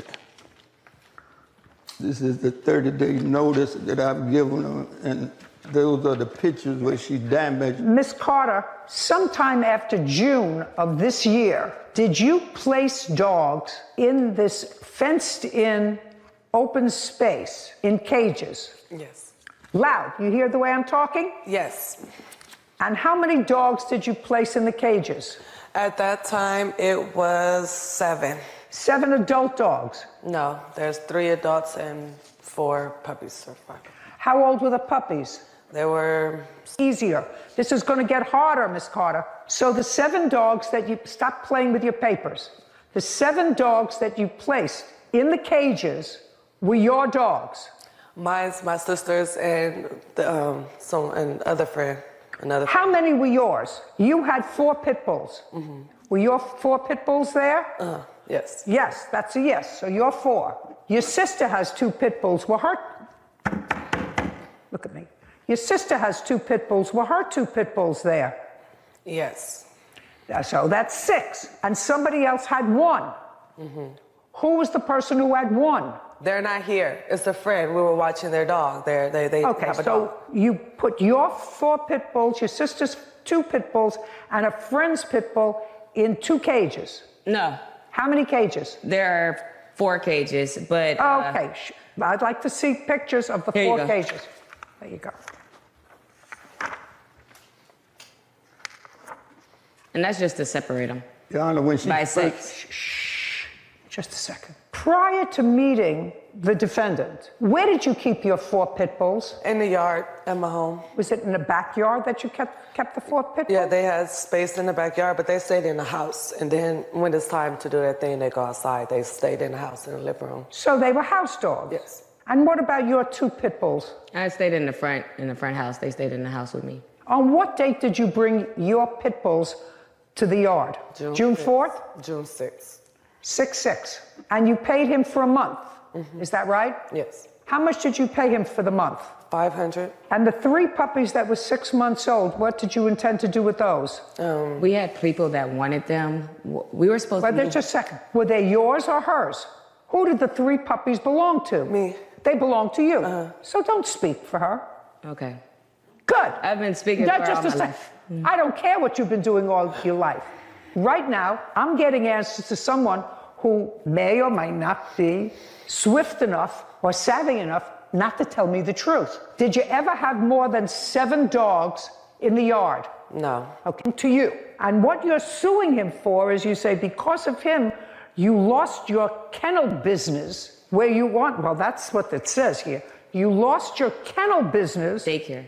What? It's a dog daycare. It's a daycare. There's no dog daycare. They were your dogs. No, we were supposed to be inside. We were only supposed to be outside for a week. The business is a business, like you said. It has a storefront. It has a middle section. The storefront is where we take the small dogs. When you come in, we'll greet you, assess it, bring in the small dogs. If you have bigger dogs, he has a middle section. We were supposed to split the building in half. And he never cleaned the inside of the building. We had to go in there, power wash it ourselves. We bought our own paint. We were only supposed to be outside for 2 weeks until his people cleaned the inside for us. Okay, is that what you were supposed to do? No, Your Honor, they're lying. Okay. The building was a motorcycle shop. They ain't brought no paint. They ain't cleaned nothing in it. It's still not clean. Okay. And were they didn't have no money. Just a second. How much in total did they give you for rent? $500. Is that correct? Yes. For the first Just a second. Did you give him any more than $500? No. Did you have any other dogs other than your 6 dogs and somebody else's 1 pit bull ever on the premises? No. No, don't speak. I'm speaking to her. So whatever business you were, your investment in this business was $500. No. I worked for him May 25th to June 1st. I cleaned out 25 refrigerators. I don't care. That's not in here. That was a pay. Yes, it is. She ain't worked for me. Just a second. I sent it to you guys. Just a second. Miss Carter, there is absolutely nothing here that says that you worked for him and he owes you for that. Well, let me tell you what your complaint states. Your complaint says money owed for sabotaging a business, vet bills because one of your dogs was injured, and I'm not saying actual and punitive damages for assault. That's what you're claiming. I'm just saying that I cleaned those appliances. He said that that was a payment for rent. So that was for the second month of rent. It was $500. Just a second. He was supposed to pay me every day, but I just told him to put it towards the rent. Okay. And that's what we agreed to. So Okay. the first, some of them. Get them off his property. Why is It's that? not It's his over. property. Very easy. You want to keep dogs in a cage like this? I can't control that. I am certainly not putting a judicial imprimatur on keeping dogs, and I don't care what breed they are, in cages in a backyard. So what I'm telling you this is you have 24 hours to get your dogs off that property. Get them off. He's going to get an order from a marshal. And if your dogs aren't off that property, they're going to the pound. So do you why is that- understand? why is that? I want you to Why? understand. I want you to understand my order, because now we're in August. You started this whole process in June. I'm finishing it before it gets too mucky. Get your dogs off the property. We understand each other? Why is that? Why? What did we do? We paid. We like did. the everything No, we no. were You supposed paid to him do. for 1 month in June. But we You were- paid him.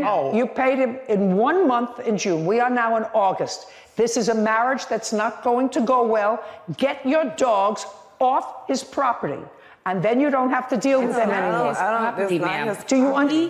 understand? It's not his No, property. I Do you don't want understand. You, You don't you, understand then that if it's not his property, then what are you suing him for? Because he's the one who stabbed me. Oh, just And a he's the second. one who- Just a second.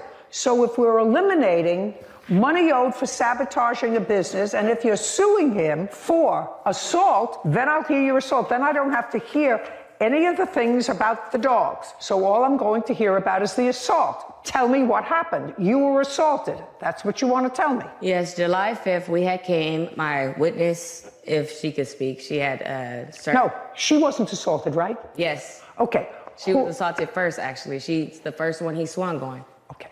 Step up. July 5th. Your name is what? Priscilla Walker. You don't own any of these dogs, do you? No, ma'am. What were you doing on the property on the 5th of July? I sometimes go and help them with the dogs, clean up and feed the dogs. And those dogs that were there, they were there for at least a month from June 4th to July 5th. Correct. They're 6 pit bulls. Correct. Right? That used to be, according to them, in the backyard or in their homes, right? Them to take these house dogs that were in their homes and in their backyard if they had to relieve themselves, don't speak, and move them into cages in a backyard in a commercial building. I want you to tell me that. Your Honor, that wasn't the intent. They moved the dogs for a bigger space because they're entrepreneurs and they wanted to start a business. Just a second, it's not their business. Business is starting a business with somebody else's dogs, not your dogs. They wanted to start a doggy, uncross your arms. They wanted to start, according to them, a doggy daycare. Mm-hmm. That I understand. But you don't start a doggy daycare by taking your dogs that are house dogs and putting them in cages in somebody else's backyard. Why not? Or somebody else's space. Your Honor, that's not necessarily true. We're millennials. When you're boosting a business, you want to use yourself and what you have as advertisement. And that's what they did. So the other dog that they did have was a friend, and the friend was actually paying for that dog to stay there. So it did deem it a business at that time. You still haven't answered my question as to why their 6 pit bulls were in cages when they were formerly house dogs for a month. Your Honor, the gentleman over here to my left did not allow them permit. They didn't have access to what they paid for. Just a second. Are you telling me that for a month they didn't have access for the dog? You just told me that you would go there and help them clean up. To the inside of the building that was promised. I'm not talking about the inside of the building. Okay. And the pay clear. We got the whole yard. Pay careful. Yard inside the building. They're not hearing all of you, and you're not answering my question. The 3 of you went there for what purpose on July 5th? To feed and clean up after the dogs. How'd you spend the weekend with them? I was there. I'm not speaking to you.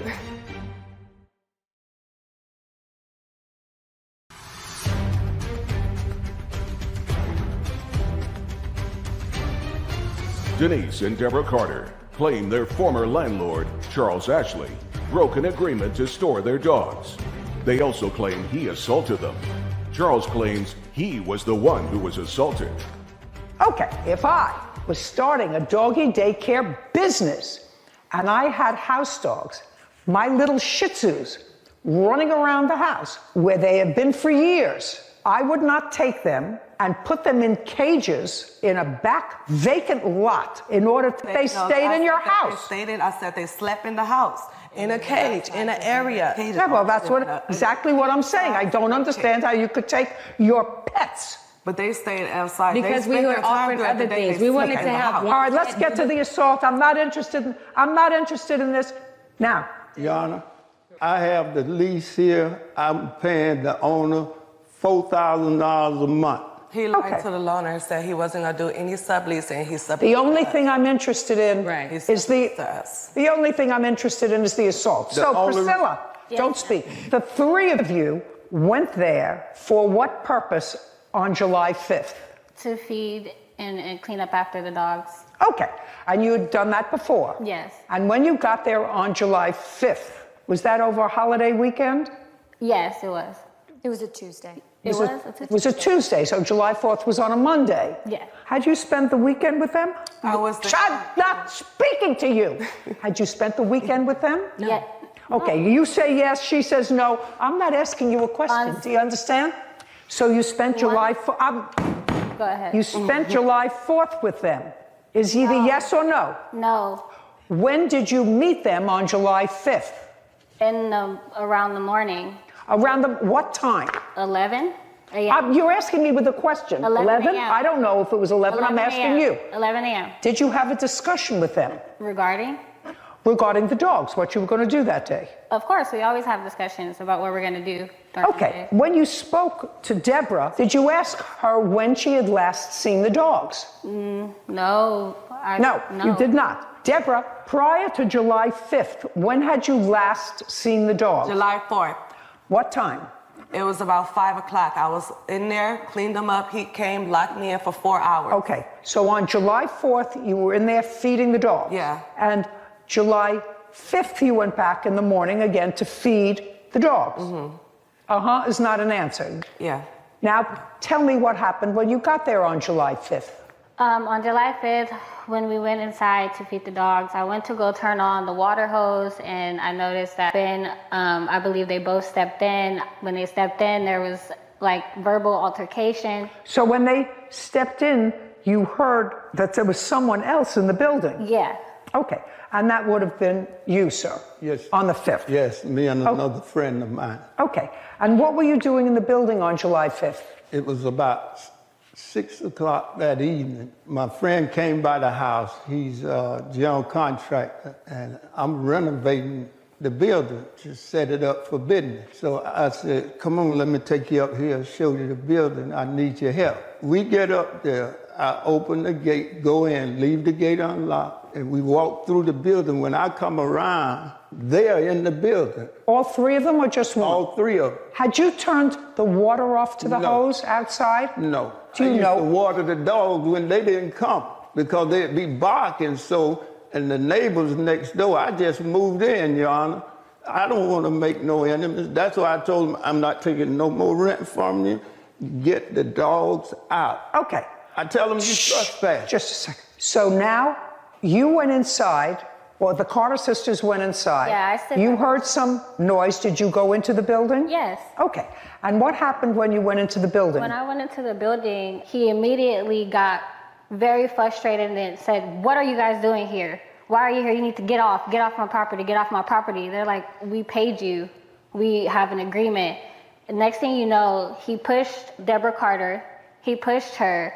And then that's when Denise Carter got in the middle and said, "No, you're not, don't put your hands on my sister." The situation ensued. The gentleman that was inside stopped everything and walked him out of the building. And as he's walking him out of the building and we're walking out behind him so that we can try to figure out what's going on with the water, he slams her foot in the door and tries to lock her in and pushes her. And that's when they started pushing on the door because at this point he's trying to lock them in. Lock them in the building? Yes, ma'am. Okay. When they actually, the gentleman stopped him and the door opened, I seen what type of altercation it was. I didn't want anything to do with it. I'm like, Okay, so at that point, nobody was injured? No. Okay, so now you're outside. Now we're outside. Okay, and you're outside in the back area where the dogs are. Correct. Tell me what happened next. So as we're walking, I'm walking fast because I noticed that he's walking fast, and I'm like, you're not about to lock me in here. You already just tried to lock them in there. You mean lock? You tried to close it. It was just an altercation, a verbal altercation started. He didn't like what was said. I was on the left-hand side. Tell me what the altercation was. Everything was said about the business, that they were going to speak to the owner, that, he still owed them money if he wanted them to move out for the rest of the month, that he could just give them the money or whatever and they'll leave. It wasn't a problem. By the way, I am looking at your lease, and you did lease the premises from June of 2022 to May 31st, 2025 at a monthly rent of $4,000. Are you still paying rent to the owner of the building? Yes, ma'am. You have to remove your dogs there. He's not paying rent. He has an eviction notice too. He owes $4,000. I have a picture of it. He's lying. He hasn't paid rent. Nothing he else hasn't he's paid saying rent is true. this month or last month. He got the eviction last month on the 11th.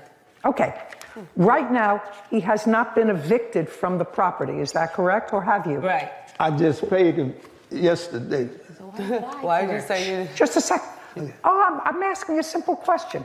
I have before me, ladies, pay attention. I have before me a lease that gives him 3/4 of the building and the backyard. Until he's evicted, until this lease is deemed void, you have to remove your dogs within 24 hours of today. Why? I am evicting you with a marshal tomorrow. Get your dogs out of there. Denise and Deborah Carter have accused their former landlord, Charles Ashley, of breaking their agreements and assaulting them. Charles claims Denise and Deborah attacked him first. Okay, we're going to get back to this assault because I have other things to do today. You're outside. The gate that he's tried to cross has opened up again. And He got really angry. He was saying a lot of curse words, you need to remove all your, you know what, if you don't remove it, I'm going to remove it for you type stuff. And after that, he swung with his right hand and it connected with my face. After that, he started punching on all of us, so we had to defend ourselves and fight back. And then an altercation got started and everybody was fighting with everyone. No. What about you? Deborah, were you hit by the defendant? Yes, I was. Where were you hit by the face and my Did you- foot. No pictures, and I didn't go to the doctor. I self-healed. Good. And what about you, Miss Carter? Where were you hit? Doctor. I had to go to the ER because I had to get stitches. I had 9 stitches. Okay. Well, tell me about the stitches. That's what I want to know. How did the cut that required the stitches take place? When he was attacking us, he was swinging on me, and he had a blade in his hand, and I thought he was punching me, but really when I was blocking myself, he was taking. That was the second occurrence, because after the first one, we tried to leave the situation. He was upset and put out a knife. We thought we were attacked leaving, us yeah. with He the just knife. came back with the knife, and Now I'd like to see the records. Here's the knife records, and then here's the police records on when he was arrested, and that's just like my stitches and what doctor I went to and like my medication. Okay. Now I'm going to take a look. Okay, Mr. Ashley, the only thing that I actually want to know about from you is there's no question in my mind that the plaintiff did not cut herself. No question. I want to know how she got cut. I don't know, Your Honor. I didn't even have a wallet on me. I'm 75 years old. I wouldn't even argue with her. I went to the back door, the gate, and they had a trash can where they had propped it open. So I went to move the trash can, and that's when this one hit me and knocked me down. And when I was coming up, Deborah hit me in the head with a 2x4, and blood just went everywhere. Did you go to the doctor? Yes. I'd like to see your report. It's in the record.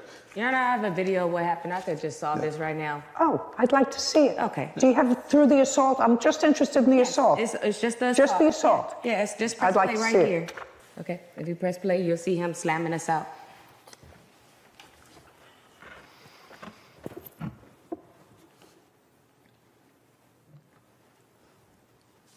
I don't see any assault. Well, yeah, but I tell you, my phone fell out the hand. Well, then don't show me what I can't see.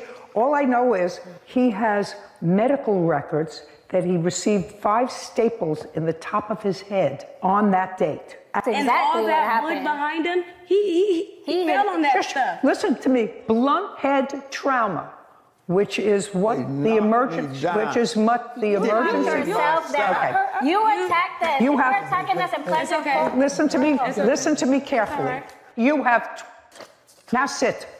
You have 24 hours to get your dogs out of that yard. You want to show me pictures of a trash-strewn yard? That's not where I would keep my precious house dogs for an hour. So get your dogs out of there 24 hours from today. How do I can honor that? This is not a dance party. I'm ruling now. 24 hours, remove your dogs. You have nothing left to do with him. He wants you gone. I want you gone. I want those dogs out of the cages on that property, and I want them gone within 24 hours. Now, there's no question, Mr. Ashley, that both of you were injured in that altercation. No question. All I'm asking is, subsequent to your arrest, did you have a hearing? No, Your Honor, I have it right here. They rejected the case. May I see it? They wouldn't even hear it.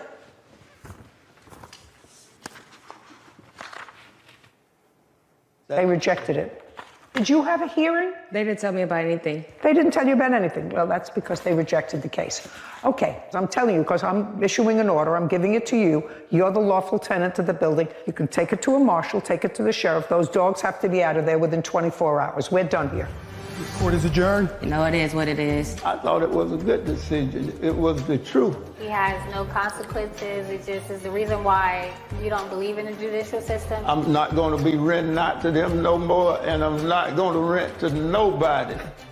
I think that it's so cruel to keep 7 dogs in small crates, day, night. Especially in a commercial building, open lot. People shouldn't have dogs that do that. There should be a license required to own a dog. Not necessarily to be a dog, but to own another living creature. I don't know what kind of mind would think that it's fair to keep a living creature in a filthy, dusty... Have a seat, please. Hello, Judge. Case 2044, Bearden versus Thompson. Mr. Bearden. Yes, Your Honor. It is your claim that the defendant owes you the balance of a dog that you sold to him. Correct, Your Honor. That's what the case is about. Defendant says he doesn't really think he got what he bargained for, and while he has no intention of returning the dog to you, he doesn't want to pay the balance. Yes. Be a yes. So I have a couple of questions, because it's not a terribly difficult case. You say in your complaint that you are a breeder of full-blood tricolor bullies. Correct. Bully breed, American bullies, and these are tricolor American bullies, which have 5 different distinctions within the American bully breed. I don't want you to try to confuse me. Yes, ma'am. Any more than I'm confused about this. Yes, ma'am. Is an American bully a pit bull? No, I have proof. It is not. It is not. What is it a combination of? Yes, it is a combination of. Well, I know it's a combination of, but it's been recognized by the American Kennel Club as an independent breed of dog. But that is only recently. What is the American bully a combination of? Honestly, can I read what I have? No, if you say I don't, listen to me. Yeah, I know it's very, very don't know. hard for men to say 3 words. I don't know. Somehow they can say, I love you, I hate you, get out of my parking space, you're snoring. They can say a whole bunch of things, but they have trouble saying those 3 words. Yes, ma'am. I don't know. I fully own that. Yes, ma'am. I don't know. Don't know. Well, Sarah, look it up. Will do. American bully.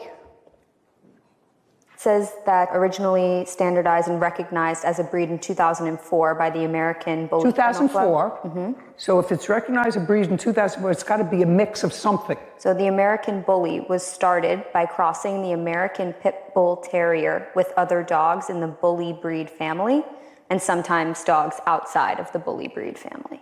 But descendants from the crosses between ancient bulldogs and a variety of British Terriers. And this says an American Bully was started by the crossing of the American Pit Bull Terrier with dogs in the other Bully breed family.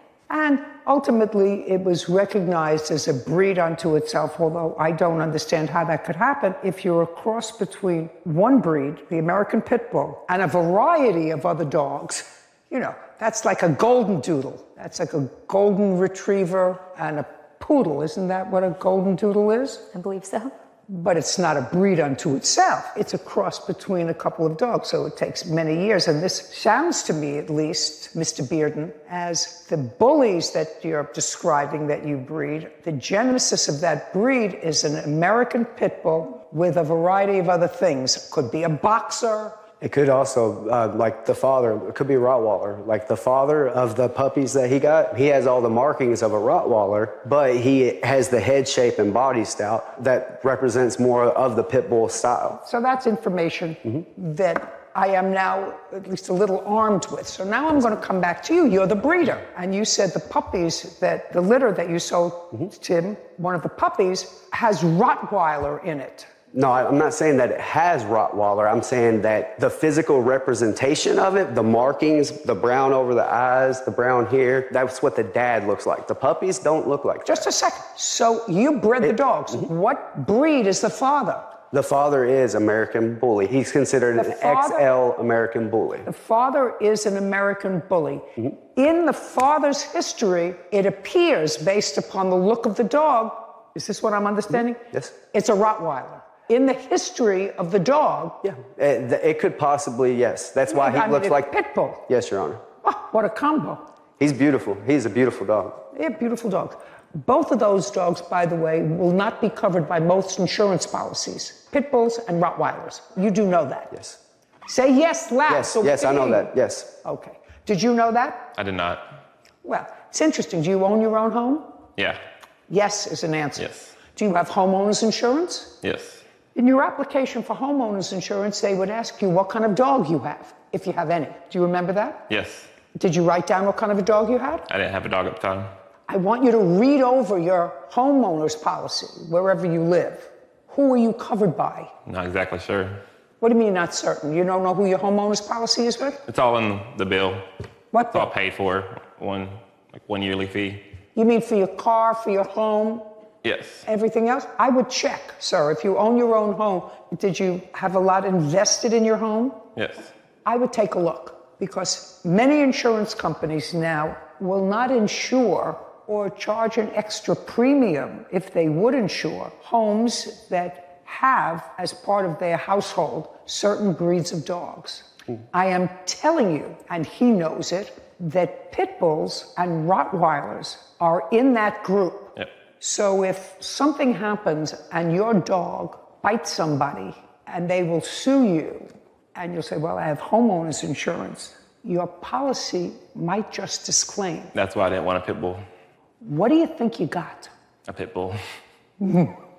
You got an American Bully, and it's not so hard to look up. You do have a tablet or something? A bully, when you look it up, it actually is American Bulldog and a Stanford Terrier. It's Well, not, an American Bulldog and a Staffordshire Terrier. You know what Staffordshire Terrier is. yeah.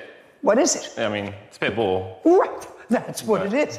Everybody tries to use different language because they want to get away from that. It's a bully, it's a terrier, it's a something else. But bottom line, that cover you for. And you have knowledge of that. You got to be careful. So it was your understanding that you were purchasing from the plaintiff a what? A full 100% bully. There's no 100% bully. There is no 100% bully. You just told me a bully is a mix between a... After so long, it's considered a full bully. That's from my understanding. That's not what that says. It says, among other things. You really have to be more vigilant. Don't tell me what your friends told you. Don't tell me what they did. Don't tell me what they said. He told you that he was selling you an American Bully.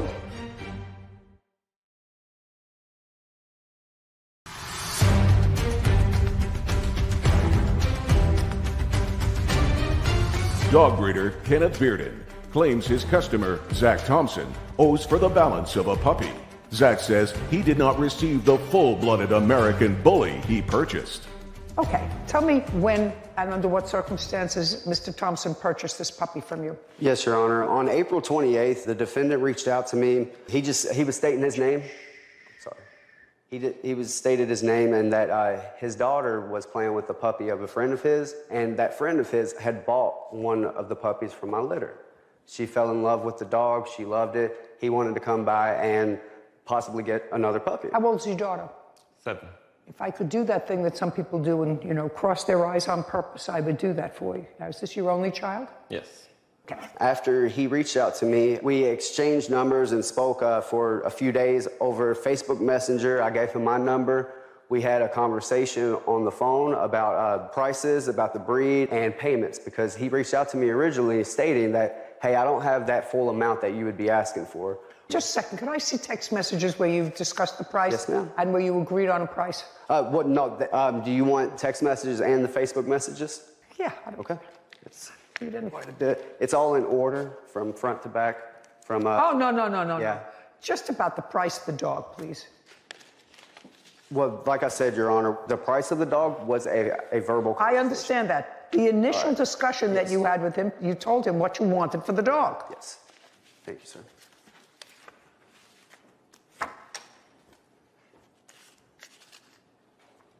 Mrs. Thompson, and you wrote, I told him I would even take the runt if you're willing to help me get a puppy for my daughter, right? Okay. How old was the puppy when the puppy was delivered to Mr. Thompson? They were right at 2 months and 2 weeks, I believe. So about 10 weeks old. Yeah, they were born February 20th. This was May 1st when they were. Do you have a contract with him other than over the phone? When he came there that morning? It's just that's either a yes or a no. No. You do not have a written contract. The only contract that we have is of him giving me his ID, letting me take a picture of it because I didn't have any printer ink at the time. You don't have a contract with him. No. Are you a married guy? No, Your Honor. Yeah. How did I know that? Because you talk a lot. Most married guys don't talk so much.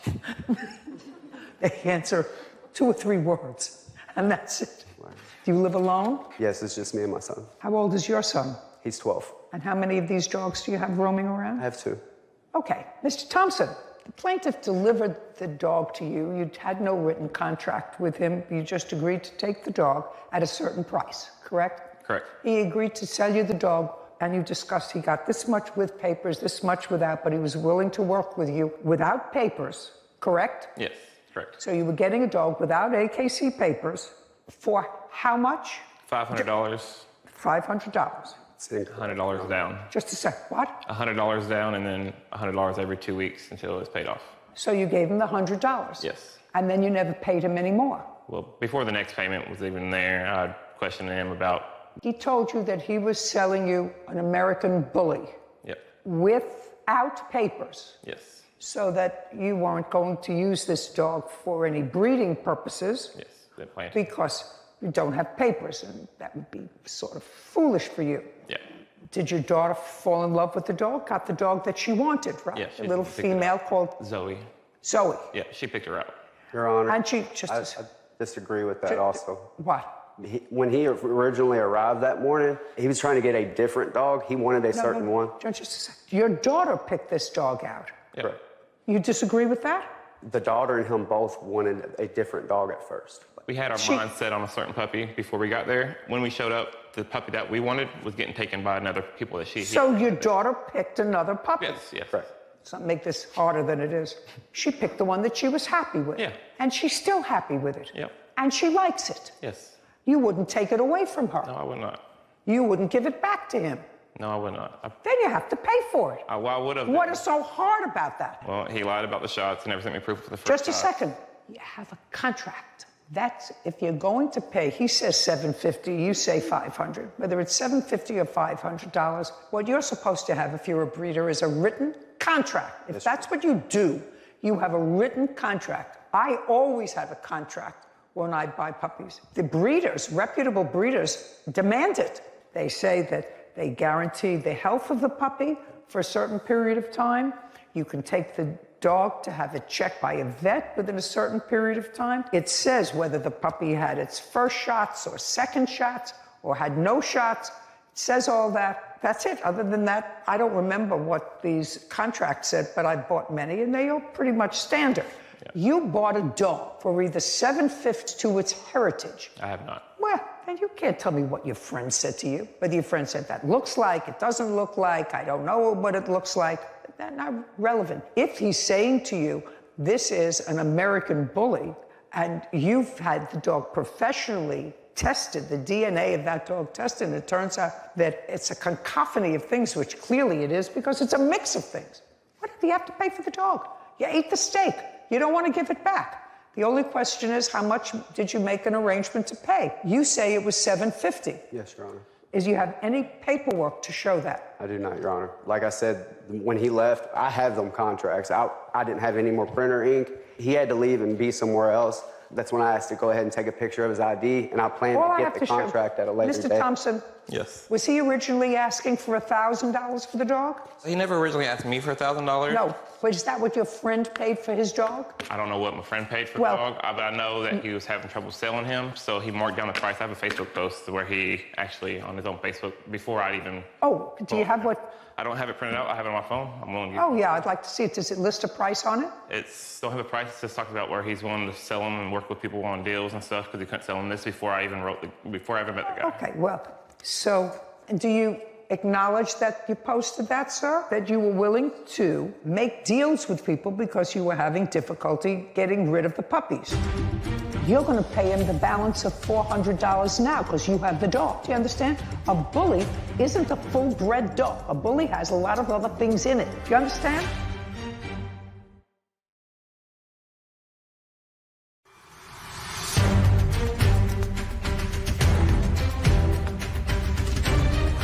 Dog breeder Kenneth Bearden is accusing his customer, Zach Thompson, of refusing to pay the balance on an American bully puppy. Zach says he didn't receive the purebred he was promised and tried to return the dog. And do you acknowledge that you posted that, sir?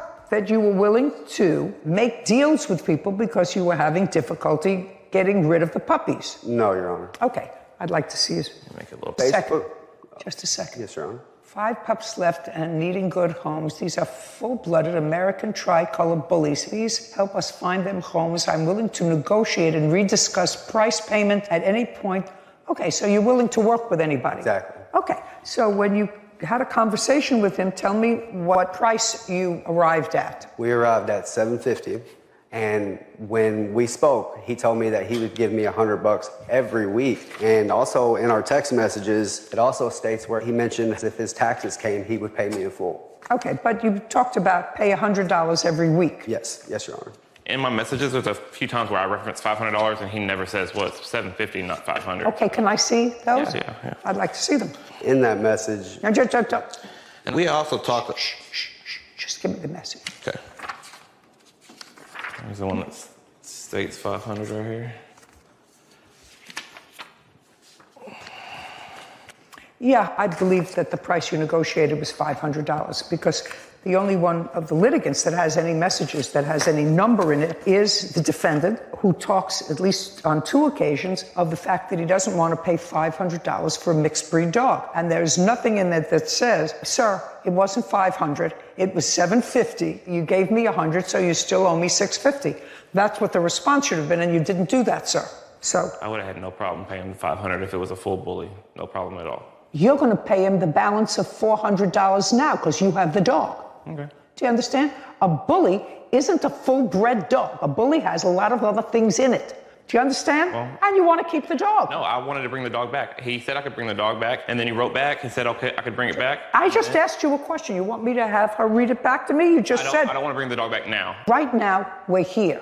I asked you a question. Do you want to give him the dog back? If that's what it takes, yes. You ready to take the dog back? I do not. Once we sold the animal, Well, if he says that there is no proof that this litter was a full-blooded American bully, and you have the American Kennel Club records that show that it is, because you must have registered the litter. That's what happens, Mr. Bearden, when you have a full-blooded dog. You register the litter, and then if you're selling it with papers, the new owner will register the dog with the AKC in their name. So all you have to do now is show me the registration for that litter.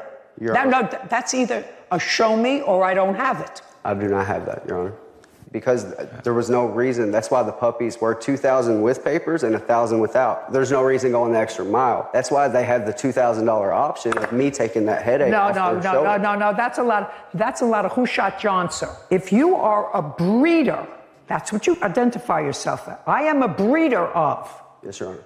Okay? And clearly you are a breeder because he saw puppies from another litter of yours, which drove him and his daughter to contact you. Yes, Your Honor. So if you're a breeder, you register that litter so that if you want to sell it, a puppy with papers, you've already registered that litter. Either you can use it or not. Do you understand what I'm saying? You would know exactly what I'm saying. That's the normal process of okay. Yes. And right now, Mr. Thompson, at this point, I agree that you agreed to pay $500 for the dog and gave him a $100 deposit. Yes. Which means you owe him $400. He said I could bring the dog back at one point because I wanted to bring the dog back because I didn't think it was the dog I wanted. I'm talking about now. Yes, I know, and then he said no. And then he said no 2 days later, and then he said he's going to take me to court, or he threatened me and said he's going to have someone come get the money out of me if not. And then that's when I stopped responding. After he threatened me, I stopped responding. And that was before our first initial payment. That was within the first 10 days, and it wasn't even in the 14 days yet when I was going to get my payment. Did you pay him? No, I didn't. 100. Never sent me shots. He lied about those. Yeah, just a second. And then he threatened me. Do you want to return the dog to him, or do you want to pay him the $400? I'll return the dog to him. Fine. He's returning the dog to you. And You understand? I paid all the vet bills. Just a second. Vet bills. I don't care, but I will prepare an order that within 5 days of today, you will deliver the dog back. He delivered the dog to you? No, I went to his house, picked it up. You went to his house? Great. How far do you live from each other? 30 minutes, probably. Is there a police precinct in the middle? Because I don't want this done at anybody's house. What police precinct is closest to you, sir? It'd be Bullitt County Police Department. That's where you will meet. 5 days from today. What's a good time for you? 4 p.m., 5 p.m. What's a good time for you? Whenever. 4 o'clock. Yeah. 4 o'clock. Yes, Your Honor. Fine. We'll prepare an order, give it to you. You meet at the precinct and exchange the dog. Will he pay me from what I gave him? He'll give you back the $100. What about all the vet bills? That you eat. Okay. Got it? Yes, Your Honor. That's the order. That's what he wants. Sounds good. Let him go explain it to his daughter. Perfect. All right. Thank you. Let him win. This court is adjourned.